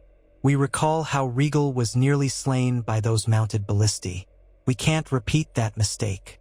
Davos ran a calloused hand over the stubble of his face. We'll need to coordinate the timing carefully. A single mistake and we lose a dragon, or everything. Relying on a quick strike might be the best chance, but it's risky. Jon met his gaze. I know, but a siege would be far worse. We'd either starve out the city, killing untold innocents, or we'd risk an assault that'd lead to a bloodbath. This plan spares the most lives. We must move quickly, or Cersei will do something desperate. Daenerys' hands clenched into fists. I want her ended. She betrayed us when we needed unity most. She'd watch the whole realm burn if she could cling to power another day. I will show her no mercy. Her eyes flicked to Tyrion, who had grown quiet and pensive. You know what she's done. You know how many lives she's cost. How many she will cost if left unchecked. He nodded heavily. I do, Your Grace. I only regret that it must come to this. She's still my sister, though she's been a monster far longer than I care to remember. He swallowed hard. But I know it's her or us. A curt silence followed. Then Daenerys exhaled. We move at dawn in 2 days' time. We'll give our scouts a chance to survey the land. Ensure the Golden Company remains unaware of our exact approach. Prepare the troops. See to it that the instructions are clear. The city is not to be harmed, only the Red Keep and those who resist. She glanced to Jon. The world will see who truly rules the 7 kingdoms. Jon resisted the urge to flinch. He was no conqueror, but fate had thrust the mantle upon him. Yes, he said simply. We end this. After the council broke, Tormund ambled over, leaning in close to Jon. So the plan is, we fly in, break the Red Keep, kill the evil queen, and hope nobody else gets in our way? He rubbed his beard. Sounds simpler than it'll probably be. Jon half smiled, weary. It always does. Tormund snorted. I wish we'd just let me handle it. I'm sure I could talk her into bed. And then... He made a crude twisting motion as though snapping a neck. No more queen. Jon shook his head with amusement. I doubt it would go quite that smoothly. Tormund said. A man can dream. Shame I'll never get to see what a lady with hair like spun gold might be like in the furs. He shrugged philosophically. I guess I'll stick to free folk women. They're less complicated. Jon patted his friend's shoulder in a rare moment of lightness. Thank you for your sacrifice. Tormund barked a laugh and strode out into the night, presumably to check on the free folk among the combined forces. Jon lingered, rubbing his temples. Soon, he too stepped out of the tent, nodding at the guards posted outside. The camp was alive with the sounds of thousands of men and women preparing for battle. Blacksmiths hammered metal, horses neighed, tents rustled in the breeze. Above, the sky was a deep indigo, the moon casting a pale glow over the landscape. He made his way past rows of campfires, each ringed by soldiers from different lands. Some wore the direwolf sigil of Stark, others the dragon of Targaryen. Still others had a mismatch of sigils from minor houses, or none at all, sellswords who had come to fight for the new Targaryen king, or men seeking redemption after the Great War. Ghost, Jon's direwolf, pad quietly at his heel, attracting hushed admiration from some onlookers. Eventually, Jon reached a more isolated part of the encampment, where Umbrax crouched like a living mountain of scaled darkness. A ring of scorched earth encircled the dragon, who occasionally snorted plumes of hot breath, stirring the dust. Soldiers had learned to keep a healthy distance. Umbrax was not as sociable or predictable as Daenerys's dragons. Even Rhaegal and Drogon seemed wary of their enormous kin. Jon approached with caution but also with a sense of familiarity. The beast lifted its monstrous head, golden eyes reflecting the flickering torchlight in eerie patterns. Jon placed a hand against one gigantic foreleg. The heat of the dragon's body radiated through his glove. He murmured quietly, a mixture of reassurance and request. Umbrax let out a low rumble, shifting slightly, tail lashing in the dirt. Sometimes Jon felt the dragon's consciousness like a primal presence at the edge of his own mind. A raw, fierce spirit. Their bond was not quite as comforting as what Daenerys shared with Drogon, but it was real, forged in the caverns of Valyria. Tomorrow, he said softly, we'll show them your power. Just hold steady. All right? Umbrax blinked, exhaling a heated gust that ruffled Jon's hair. The dragon seemed to accept his presence, though tame was never the word for such a creature. Umbrax was more a force of nature that had chosen a single human to tolerate. Together, they had destroyed the Night King. Now they would destroy the last Lannister on the throne, if it came to that. Jon lingered a moment longer, feeling the weight of responsibility deepen. He had set aside his identity as Jon Snow, the bastard of Winterfell, in all but name. It was a bitter truth, for he still felt that boy inside him who had yearned for acceptance. But the realm needed Aegon Targaryen now, needed him to stand with Daenerys to unify and end tyranny. With a final pat on the dragon's scaled hide, Jon withdrew to find what rest he could. When dawn broke 2 days later, the armies were on the move. The rising sun bathed the camp in cold, pale light. Horns sounded, rousing warriors from their bedrolls. Horses were readied, wagons secured, lines formed. Daenerys, clad in a white fur cloak trimmed with red, stood on a slight rise to oversee the mobilization. Grey Worm and the Unsullied marched in perfect discipline. The Dothraki that remained prowled at the edges, eager for battle, though their numbers had been heavily reduced by the Great War. The northern troops formed ranks under the direction of their lords, with Tormund among the free folk contingent. A hush of determination hung in the chilly air. Jon joined Daenerys, and they exchanged a silent nod of acknowledgement. "We've come so far," she said quietly. "From Winterfell, from beyond even. The next time we set foot in King's Landing, it will be as victors or not at all." Jon studied her face. There was a strain there, a mix of hope and fear. She had lost so much already. Viserion, Yora, many of her loyal supporters. "We'll do what must be done," he said, his voice a low reassurance. "I'll be by your side." She exhaled, a wry half-smile curving her lips. "It's strange to rely on another so completely after so many years of forging my own path. But I suppose that's what it means to be." She trailed off, the word family hovering in the air, unspoken. Their relationship was complicated now, weighed down by the knowledge that they were both Targaryens. But if there was any solace, it was that they were not alone in bearing the burden of rule. By midday, the combined host had reached a vantage point overlooking the rolling plains that stretched toward King's Landing. They halted, setting up a temporary camp behind a low ridge. Scouts reported that the Golden Company had indeed lined the walls, their polished armor glinting in the sun, while the Iron Fleet clustered in the waters of Blackwater Bay, presumably with scorpions mounted on deck. The city gates were closed, the ramparts bristling with archers and war machines. Smoke rose from the chimneys of thousands of cramped homes behind those walls, the unsuspecting or fearful small folk trapped within. Tyrion, peering through a looking glass, grimaced. As expected, they've improved the scorpion placements. We'll have to be swift and unexpected if we want to destroy the Red Keep without losing a dragon. Daenerys reached out, and he handed her the looking glass. She studied the city's skyline, focusing on the Red Keep's crimson towers at the far end. Even from a distance, she could see scorpions perched along the ramparts of the keep, ready to skewer any dragon that ventured too close. "So be it," she said, lowering the glass. "We fly high, circle around, and dive. They won't have time to aim accurately if we move fast enough." Jon nodded. "Drogon and Rhaegal can attack from the west, Umbrax and I from the north. We converge on the keep, focusing our flame on those scorpions first. Once they're destroyed, the fortress is vulnerable." Tyrion bit his lip. "You know they've likely placed archers and scorpions on the city walls as well, in case you try to circle around. There's no path that's entirely safe." "We'll move quickly," Daenerys repeated, setting the glass aside.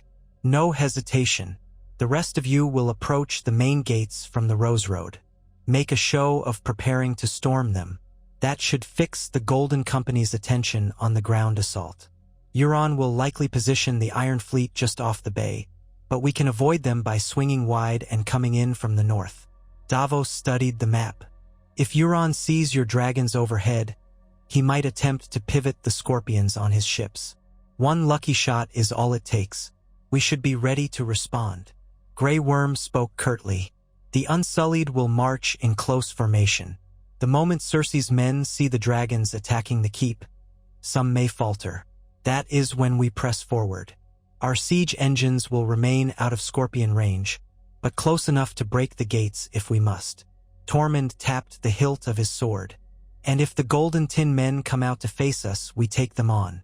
That's a simpler fight than trying to scale walls." Arya's eyes were narrowed, studying the city's distant silhouette. "We must be ready for anything. I wouldn't put it past Cersei to try to use wildfire again. If she sets off caches under the city, none of this matters." Daenerys said nothing for a moment, her lips tightening at the mention of wildfire. She remembered the stories of her father's final days, how he had stashed wildfire beneath King's Landing to destroy the city rather than see it taken by rebels. "We can't rule out that possibility," she murmured. "But if we strike quickly enough, kill Cersei or at least force her hand, she might not have the time to trigger it. If we can decapitate her leadership, the rest of her forces will crumble." "So it's settled," Jon said, taking a breath.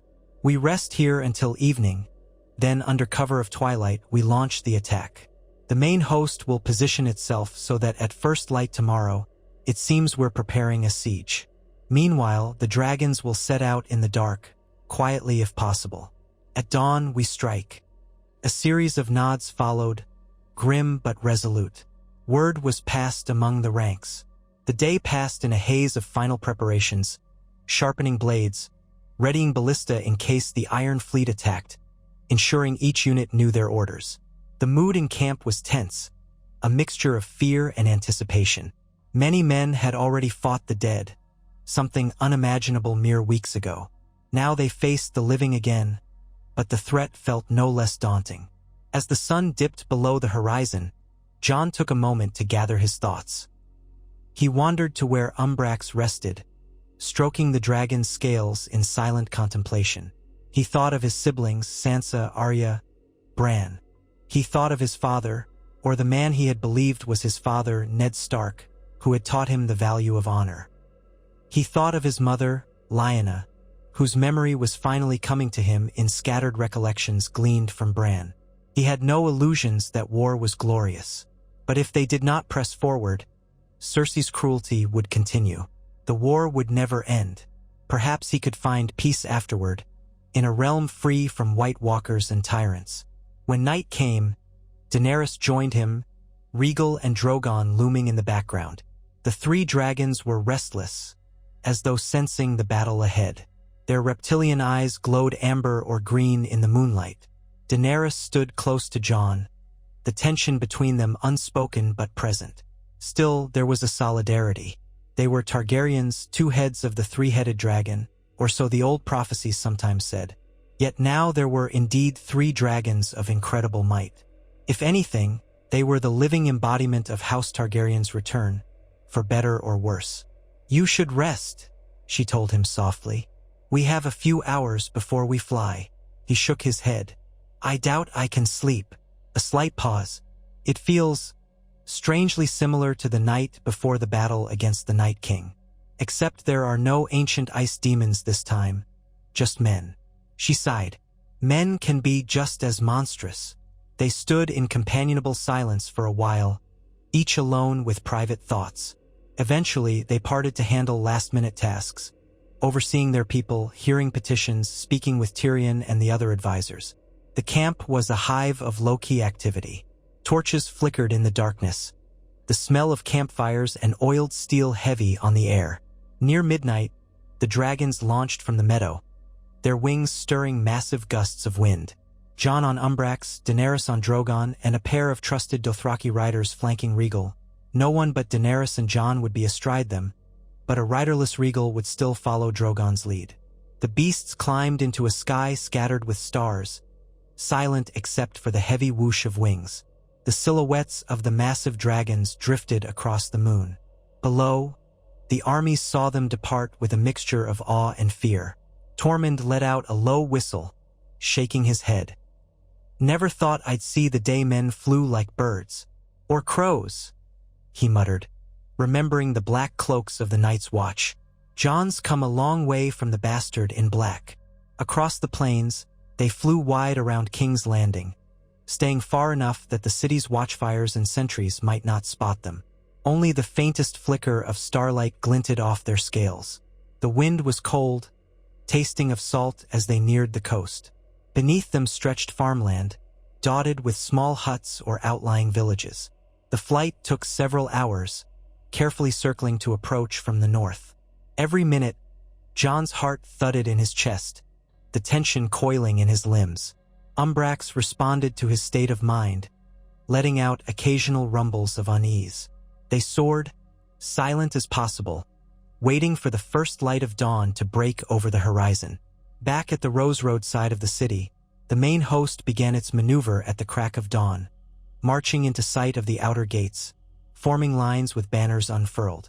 The Golden Company on the ramparts watched from behind arrow slits, scorpions aimed at the host, presumably expecting a full frontal assault. Drums pounded, horns sounded, and the entire plain echoed with the footfalls of thousands of soldiers. All attention was fixed on that direction, which was precisely what Daenerys had intended. On a small hill overlooking the approach, Tyrion stood with Davos and Grey Worm, scanning the walls. "No sign of the dragons yet," Tyrion murmured, hoping it was because they were still en route, not that something had gone wrong. The tension was thick enough to choke on. Soldiers eyed one another, gripping swords, waiting for the order to charge, or for some sign that the gates would open. But everyone knew that Cersei would never surrender so easily. Suddenly, a distant roar rippled across the sky, faint but distinct. Every eye turned upward. Tyrion felt his heart leap into his throat. "There," he whispered. Far above, three shapes cut through the pale morning light, circling the city from the north. One was enormous, its wingspan blotting out the rising sun for a moment, casting a monstrous shadow over the spires of the Red Keep. Tyrion heard exclamations of shock and terror from the men on the walls. The Black Dragon had arrived. Cersei, watching from a high window in the Red Keep, felt her blood run cold. The beast's silhouette dwarfed Drogon and Rhaegal, spiraling in a wide arc. She rushed toward her vantage point on the battlements, ignoring the Council of Qyburn to remain hidden. Servants scattered as she pushed open a heavy door leading out onto a parapet. Wind whipped her hair. She looked to the Scorpions, manned by the best archers the city could provide. "Fire at will," she shouted. "Kill the beasts or die trying." Bolts began to fly. The Scorpions mounted on the Red Keep loosed their heavy projectiles skyward. But Umbrax was swift, descending with a thunderous roar, black flames spouting from its jaws. The first volley of bolts whistled past, some lodging in the dragon's thick scales but not penetrating deeply. Others missed entirely as Umbrax banked violently, air currents swirling from its colossal wings. From afar, Jon clung to the ridges of the beast's neck, the shock of impact reverberating through him as at least one bolt struck a scale near the left flank. Umbrax roared in fury, snapping at the ballista below. A second blast of black fire lashed across the turret that housed two Scorpions, turning the structure into molten slag. Men screamed as they were engulfed. Drogon and Rhaegal descended in tandem from another angle, spitting orange and green-tinged fire at the Scorpions perched atop a secondary battlement. Soldiers scrambled, some returning fire, others panicking as the dragons wrought havoc with each pass. Explosions of flame lit the dawn, and black smoke billowed upward. Jon guided Umbrax to target the highest tower, where it could do the most damage to the Red Keep structure. The monstrous dragon crashed onto the parapet with a thunderous impact, talons digging into stone. The weight was so tremendous that the wall beneath cracked. Jon leapt from the saddle, sword in hand, as men rushed him with spears. With deadly efficiency, he parried their thrusts and cut them down. A swirl of red cloaks and gold armor fell beneath him. Umbrax perched overhead, unleashing another torrent of shadowy flame that consumed a row of archers. Down below in the city, chaos reigned. Civilians had awoken to the sound of roaring dragons and found the Red Keep under siege. Many fled their homes, streaming through the winding streets, desperate to escape the rumored blasts of wildfire or the unstoppable fury of the Targaryen host. The Golden Company, battered by the aerial assault, also realized that the main gates faced the threat of thousands of troops massed outside. Some units peeled away from the walls to reinforce the keep, thinning the defenses. Grey Worm, seizing the opportunity, advanced with the Unsullied. They broke through the city gates in a matter of minutes, the Golden Company's lines faltering. Soon, the Dothraki poured in, howling war cries, though Tormund and the Northern Lords did their best to keep them from slaughtering civilians. Surrendering soldiers dropped weapons, and pockets of fighting erupted through the outer districts. Above it all, Umbrax's roars shook the very air. Each swipe of the dragon's claws tore stone from the towers. Already, much of the Red Keep's highest ramparts were aflame. Drogon and Rhaegal circled, blasting Scorpion emplacements on the lower walls. One Scorpion managed to fire a bolt that struck Rhaegal's shoulder, causing the greenish dragon to shriek. Rhaegal spun, unleashing a jet of fire that obliterated the Scorpion crew.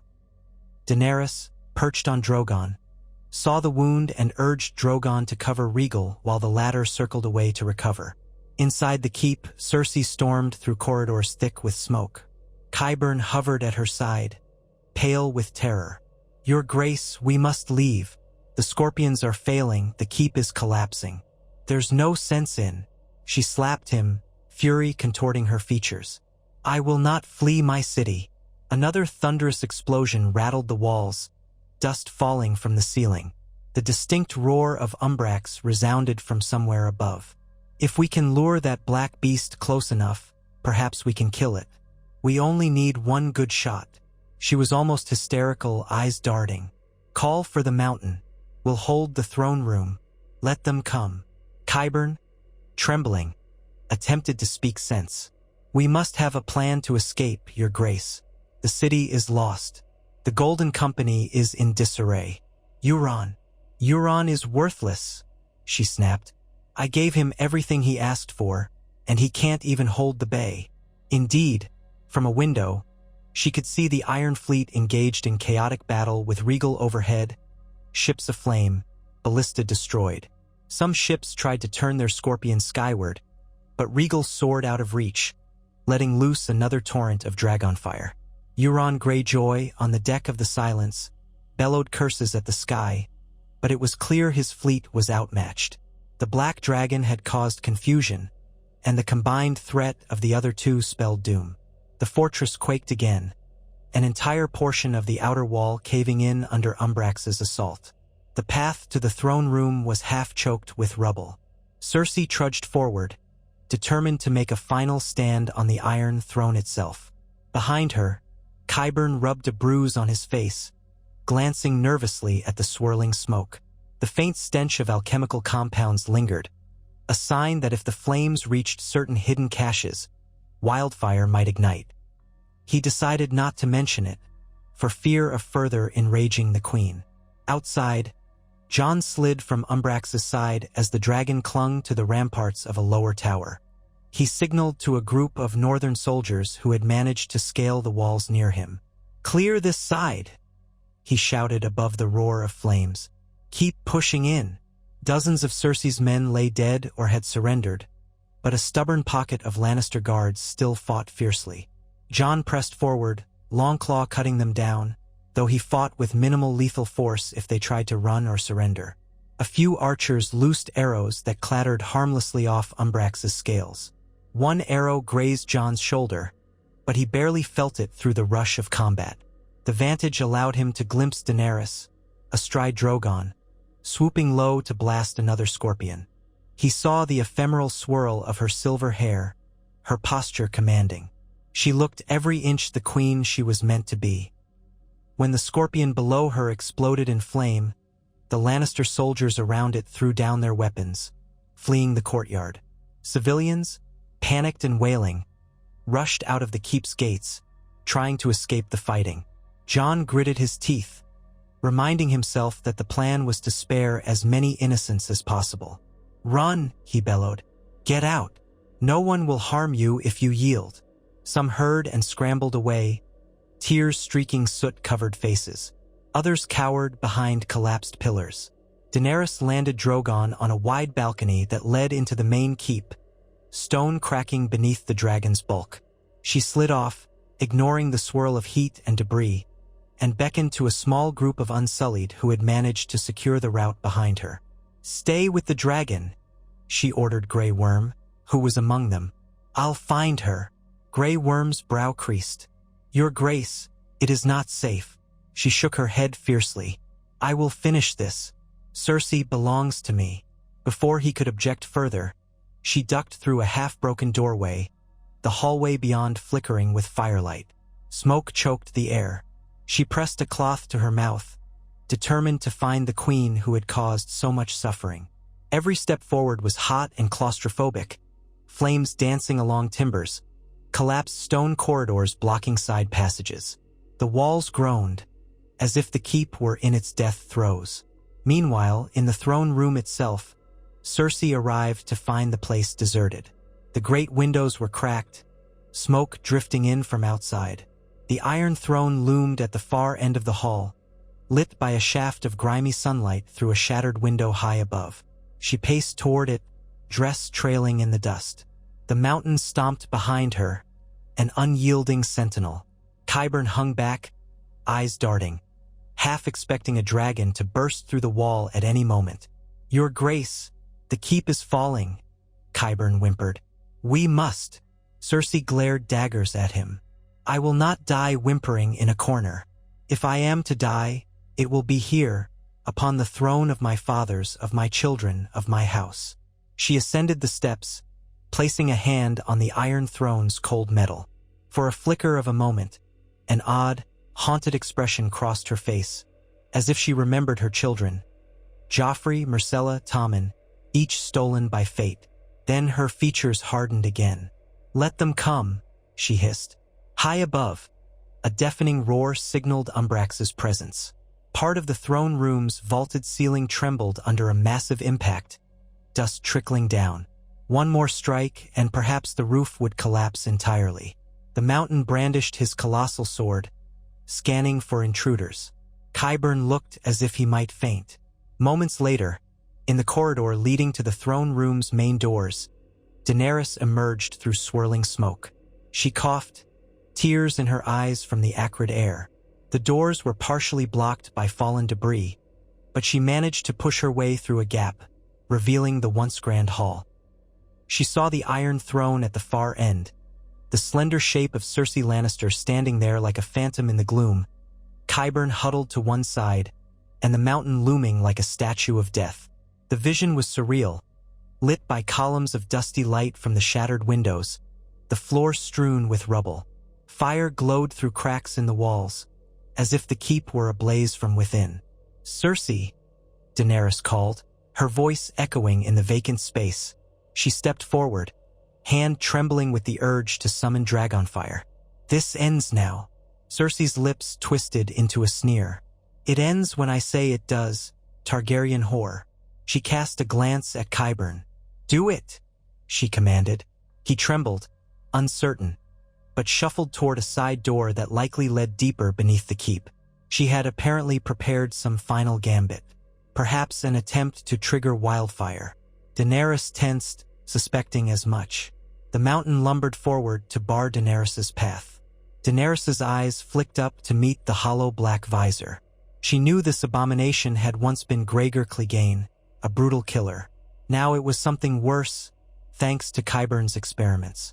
The sword in his hands looked wide enough to cleave a man in two with a single blow. Before the mountain could attack, a voice echoed through the corridor behind Daenerys. "Your Grace, stand aside." It was Jon. He had pushed through the fallen door as well, sword drawn, breathing ragged from the smoke. He took in the scene, realized Qyburn was headed for some side passage. He barked a warning. "Stop him!" An unsullied soldier who had followed Daenerys grabbed Qyburn roughly, halting him. The frail man squawked in protest, but the soldier pinned him against the wall at spear point. Cersei's face contorted with fury. "You come here to murder me? To claim your false birthright?" She stared at Jon with utter loathing. "You call yourself Aegon Targaryen, but you're just a Stark bastard who got lucky." Jon's voice was cold. "And you're a usurper who betrayed the realm." He advanced, longclaw in hand. "Stand down. Surrender if you value your life." Cersei laughed bitterly, a note of madness in it. "I have nothing left to lose. Do what you will. You'll never have the 7 kingdoms. They will never bow to a Targaryen bastard or a foreign whore." She glanced at Daenerys with hate-filled eyes. The mountain stepped toward Jon, sword raised to strike. Before he could land a blow, Daenerys moved with surprising speed. She flung a dagger she'd pulled from her belt, aiming for the mountain's visor, hoping to blind him. It glanced off the thick steel, doing little, but it distracted him. Jon seized the moment, driving Longclaw forward. The Valyrian steel pierced the mountain's armor at an angle, but the monstrous knight hardly flinched, smashing Jon aside with a gauntlet fist. Jon flew backward, landing hard. The wind knocked from him. Daenerys snarled, reaching for a second dagger, but the mountain backhanded her as well. She tumbled across the floor, striking a column with a cry. The monstrous figure advanced again, unstoppable, but now a new presence emerged behind him. Arya Stark, silent as a shadow, slipped through a crack in the debris. She had parted ways with the main battle to hunt for Cersei on her own. Taking in the scene at a glance, she darted forward, a lithe blur. The mountain turned too slowly, brandishing his sword, but Arya slid beneath it, hooking the tip of her Valyrian steel dagger upward into the gap in his helmet's visor. The blade scraped across discolored flesh, burying itself somewhere in the rotting tissues that Qyburn had revived. A hideous roar burst from the mountain's throat. He staggered, but still did not fall, slashing wildly. Arya rolled clear, the sword narrowly missing her. She withdrew, panting, eyes wide. The half-dead knight reached up, pawing at the dagger in his face. Jon, shaking off his daze, lunged in from behind, driving Longclaw once more at a seam in the armor around the mountain's neck. Sparks flew as Valyrian steel grated against metal. With a sickening crunch, the blade sank into undead flesh. The mountain's roar became a gurgle. Blood, thick and dark, oozed around the blade. Even so, he staggered, refusing to die. Daenerys, regaining her footing, seized an abandoned spear from a fallen Lannister guard. In a single, desperate thrust, she rammed the spear through the mountain's visor opening, the same spot Arya had stabbed. With the combined damage, the abomination finally collapsed. A gout of thick, decayed blood poured from the ruined helm, and the hulking corpse slumped to the floor. Arya exhaled sharply, stepping back. "I always wanted a Clegane on my list," she muttered grimly. Though Gregor had once been part of a far-off vow of revenge, fate had dealt a different card. She glanced at Daenerys. "You all right?"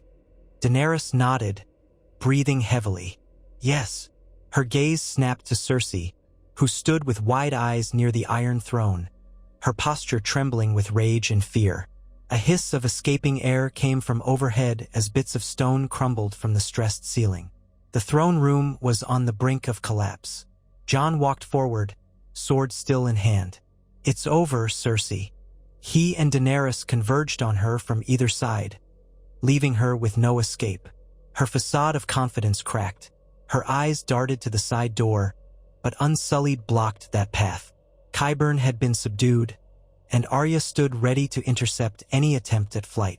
Yet still, Cersei raised her chin, hatred burning in her gaze. "You think killing me will save you from what's coming? The realm isn't yours to take. The people will riot, the lords will rebel. You are all conquerors, no better than my father or the Mad King. You pretend to care for the innocents, but you came here with Dragonfire, with an army. You are all monsters." Daenerys forced herself to remain calm, though her heart pounded with anger. "We spared as many as we could. This keep was our only target." Cersei spat at the floor. "Lies. You have no right to the Iron Throne." Jon stepped forward.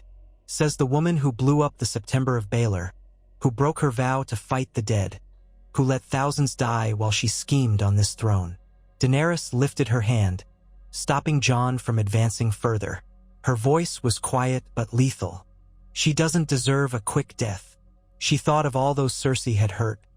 Sansa, Tyrion, the people of King's Landing who lived in fear, the countless families destroyed. She thought of Missandei, who had been murdered at Cersei's command, of the chaos inflicted across the realm. She deserves no mercy. Cersei's nostrils flared. She glanced at the Iron Throne behind her, and a flicker of regret crossed her face. Perhaps a final realization that she would die here, where she had clung so greedily to power. Her voice, when it came, was a ragged whisper. "Then do it, Targaryen. Prove you're as ruthless as your father." With a tightness in her chest, Daenerys stepped closer, ignoring the dust drifting from the fractured ceiling. Her eyes flicked to Qyburn, pinned by Unsullied, then back to Cersei. "You destroyed countless lives. You broke your word at the hour of greatest need. I will do what's needed to end your tyranny." Cersei let out a dry laugh. "You'll always be a foreign invader to these people. And you," she nodded at Jon, "a traitor to your supposed father's memory. You're no better than I. Kill me, and watch the realm devour itself."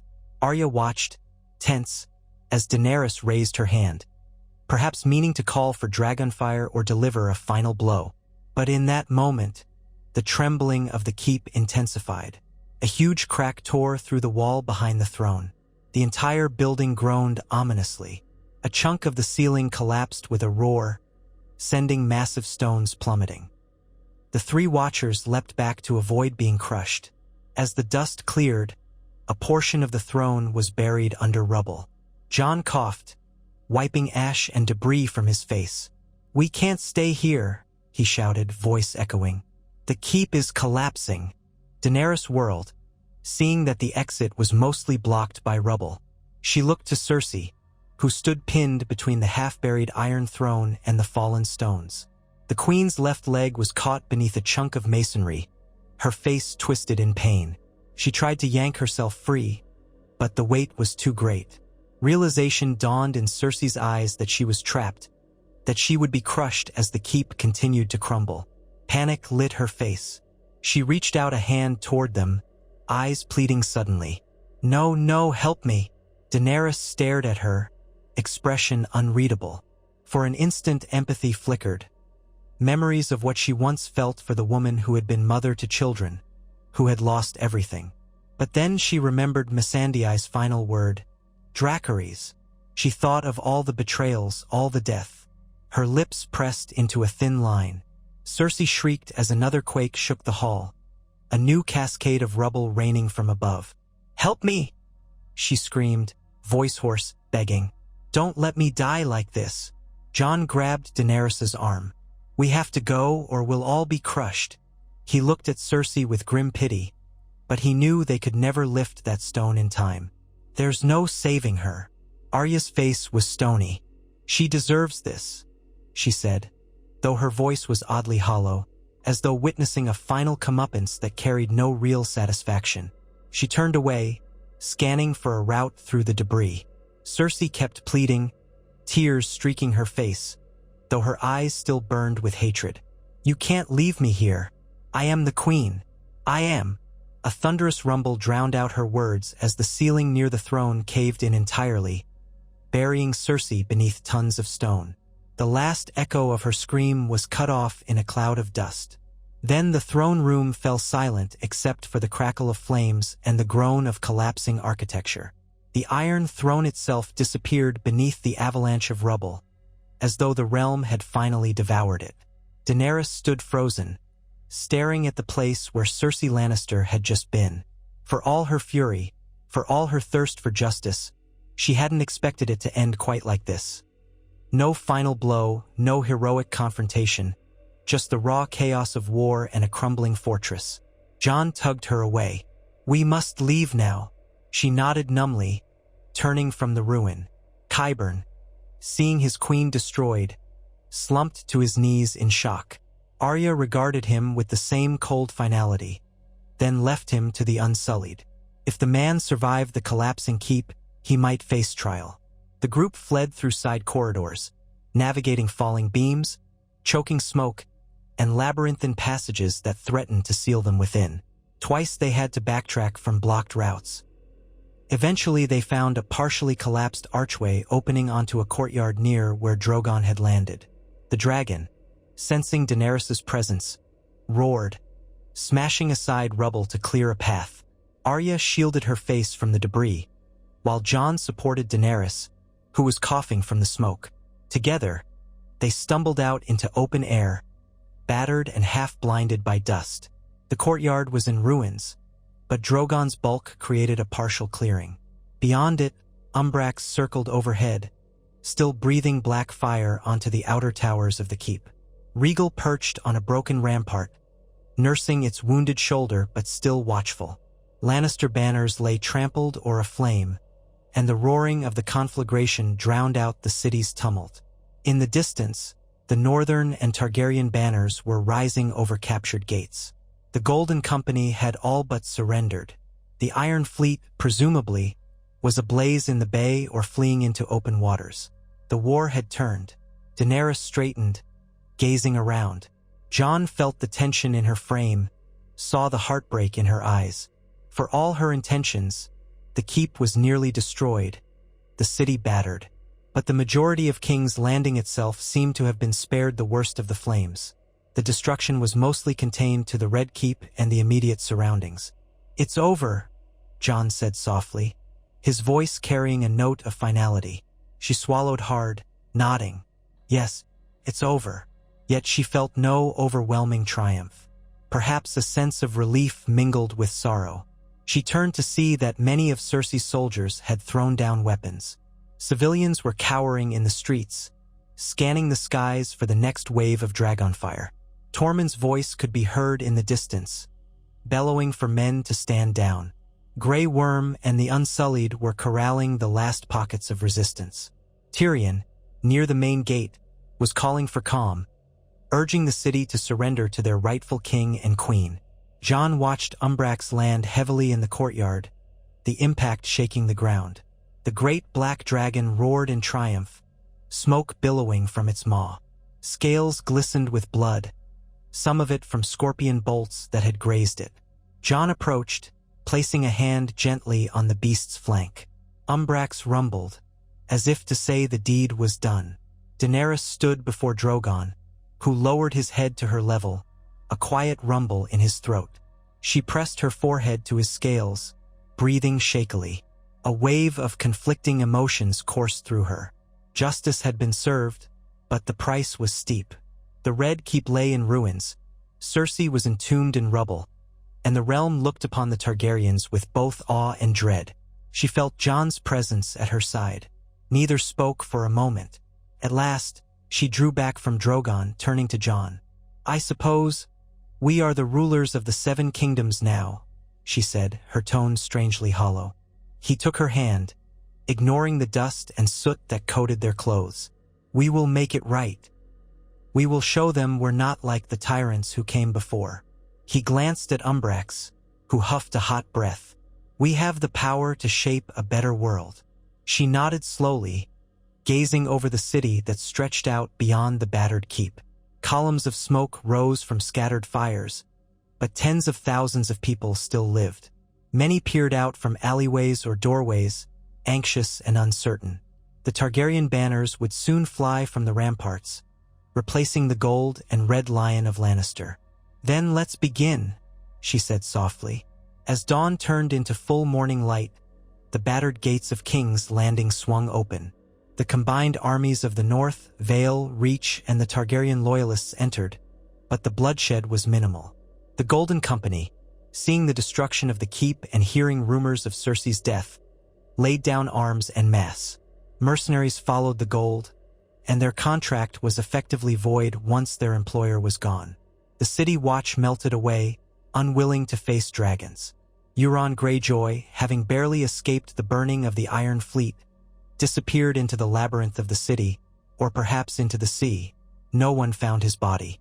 Tormund marched with the free folk, half disappointed at the sudden quiet, but also relieved fewer people were dying. "So that's the dreaded Lannister queen," he muttered. "Buried under a pile of rocks. Kind of anticlimactic. And here I was, hoping for a big bed and a romp." He sighed, shaking his head in mock sorrow. Southern women, always out of reach. Soldiers and small folk alike stared skyward at the 3 dragons perched among the scorched ruins, uncertain whether to cheer or cry. The word spread rapidly. Cersei is dead. The Targaryens have won. Most, exhausted by years of war and fear, simply knelt or lowered their heads, hoping for mercy. Tyrion moved through the city with Davos, trying to organize relief efforts, ensuring fresh water was distributed and that frightened townsfolk knew the new rulers wouldn't burn them alive.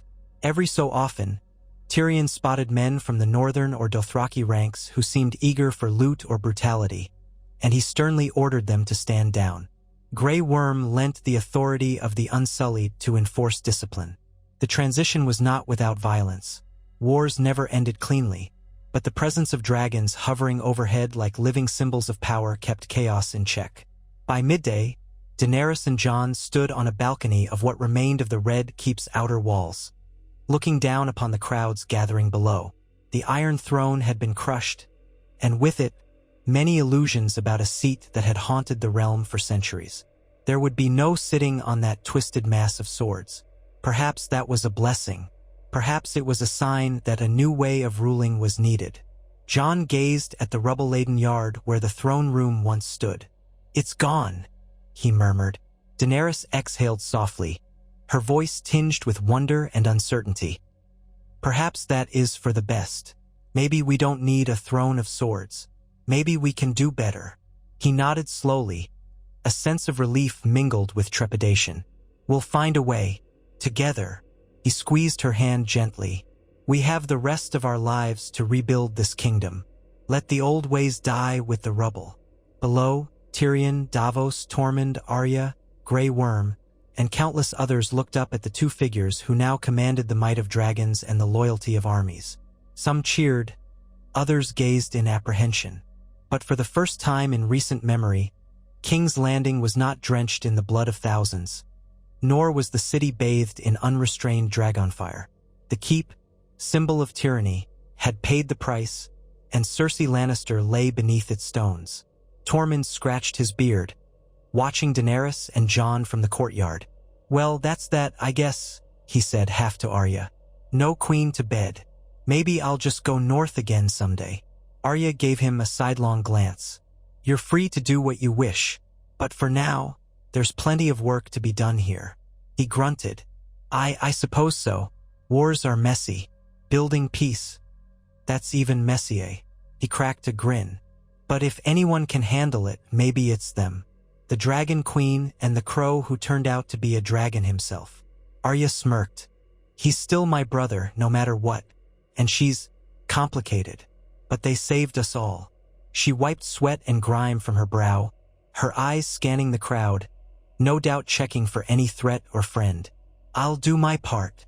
Atop the balcony, Daenerys raised her voice to address the masses below. Her tone carried the regal calm of a woman who had been both conqueror and liberator. "People of King's Landing," she called, letting each word ring out. "Your queen, Cersei Lannister, has fallen. We came here to end her tyranny, not to kill or subjugate you. Lay down your arms, and no harm will come to you. Help us rebuild, and you will share in the new peace. We have defeated the horrors of the dead, and now we have cast down a cruel ruler. Let us look to the future together." She paused, letting the hush settle. Some pockets of the crowd cheered warily. Others kept silent. "I am Daenerys Targaryen," she continued, "and this is Aegon Targaryen, rightful heir to the throne by blood. We know many of you have suffered under your previous rulers. We vow not to be such rulers. We vow to break the cycle of violence and corruption. Trust in us, and we will strive to earn that trust." Jon stepped forward, surveying the sea of faces. "I was born in the north," he said, voice carrying. "I fought for the realm beyond the wall, and I have bled for it here. I have no desire for conquest or cruelty. But I promise you this, we will do what is necessary to protect the realm. Lay down your arms, return to your homes, and help us forge a new peace. If you cannot, then stand aside. We have no use for more bloodshed." A long moment passed, tension thick. Then, in ones and twos, the city's defenders lowered spears, set aside swords, or removed helmets. Fear and awe mingled in their expressions, but also a faint glimmer of hope. The unstoppable might of dragons had subdued the capital, yet the new rulers offered mercy instead of slaughter. For a realm so weary of war, that small gesture was monumental. Slowly, order began to emerge from chaos. The fighting largely ceased, though scattered conflicts still flickered in side streets where loyalist Lannisters refused to yield. The ring of steel on steel persisted for a time, but it was overshadowed by the rumble of collapsing stone from the keep and the steady roar of flames. Bucket lines formed to douse the fires before they spread. The city's bells hung silent, for no one had rung them to signal surrender. Perhaps out of fear, or perhaps because no one had dared ascend the belfries while dragons reigned overhead. Yet a hush of capitulation descended anyway, broken only by the occasional wail of grief or distant shout. Tyrion approached the balcony steps after Daenerys and Jon concluded their words. He bowed his head slightly. "Your graces," he said, voice hushed. "The city is yours, though the keep is, well, half of it is gone. The rest might collapse if the fires continue. We need to station men to control the blaze." Daenerys nodded. "Do it. See that the small folk get water, food, shelter. Find the maesters to tend the wounded. If there are Lannister loyalists who throw down their arms, grant them mercy unless they've committed atrocities. I won't see more needless slaughter." He smiled faintly, relief in his eyes. "Yes, your grace." Then he paused, as if remembering something painful. "My sister, is she truly?" Jon met his gaze, an unspoken sorrow in his own.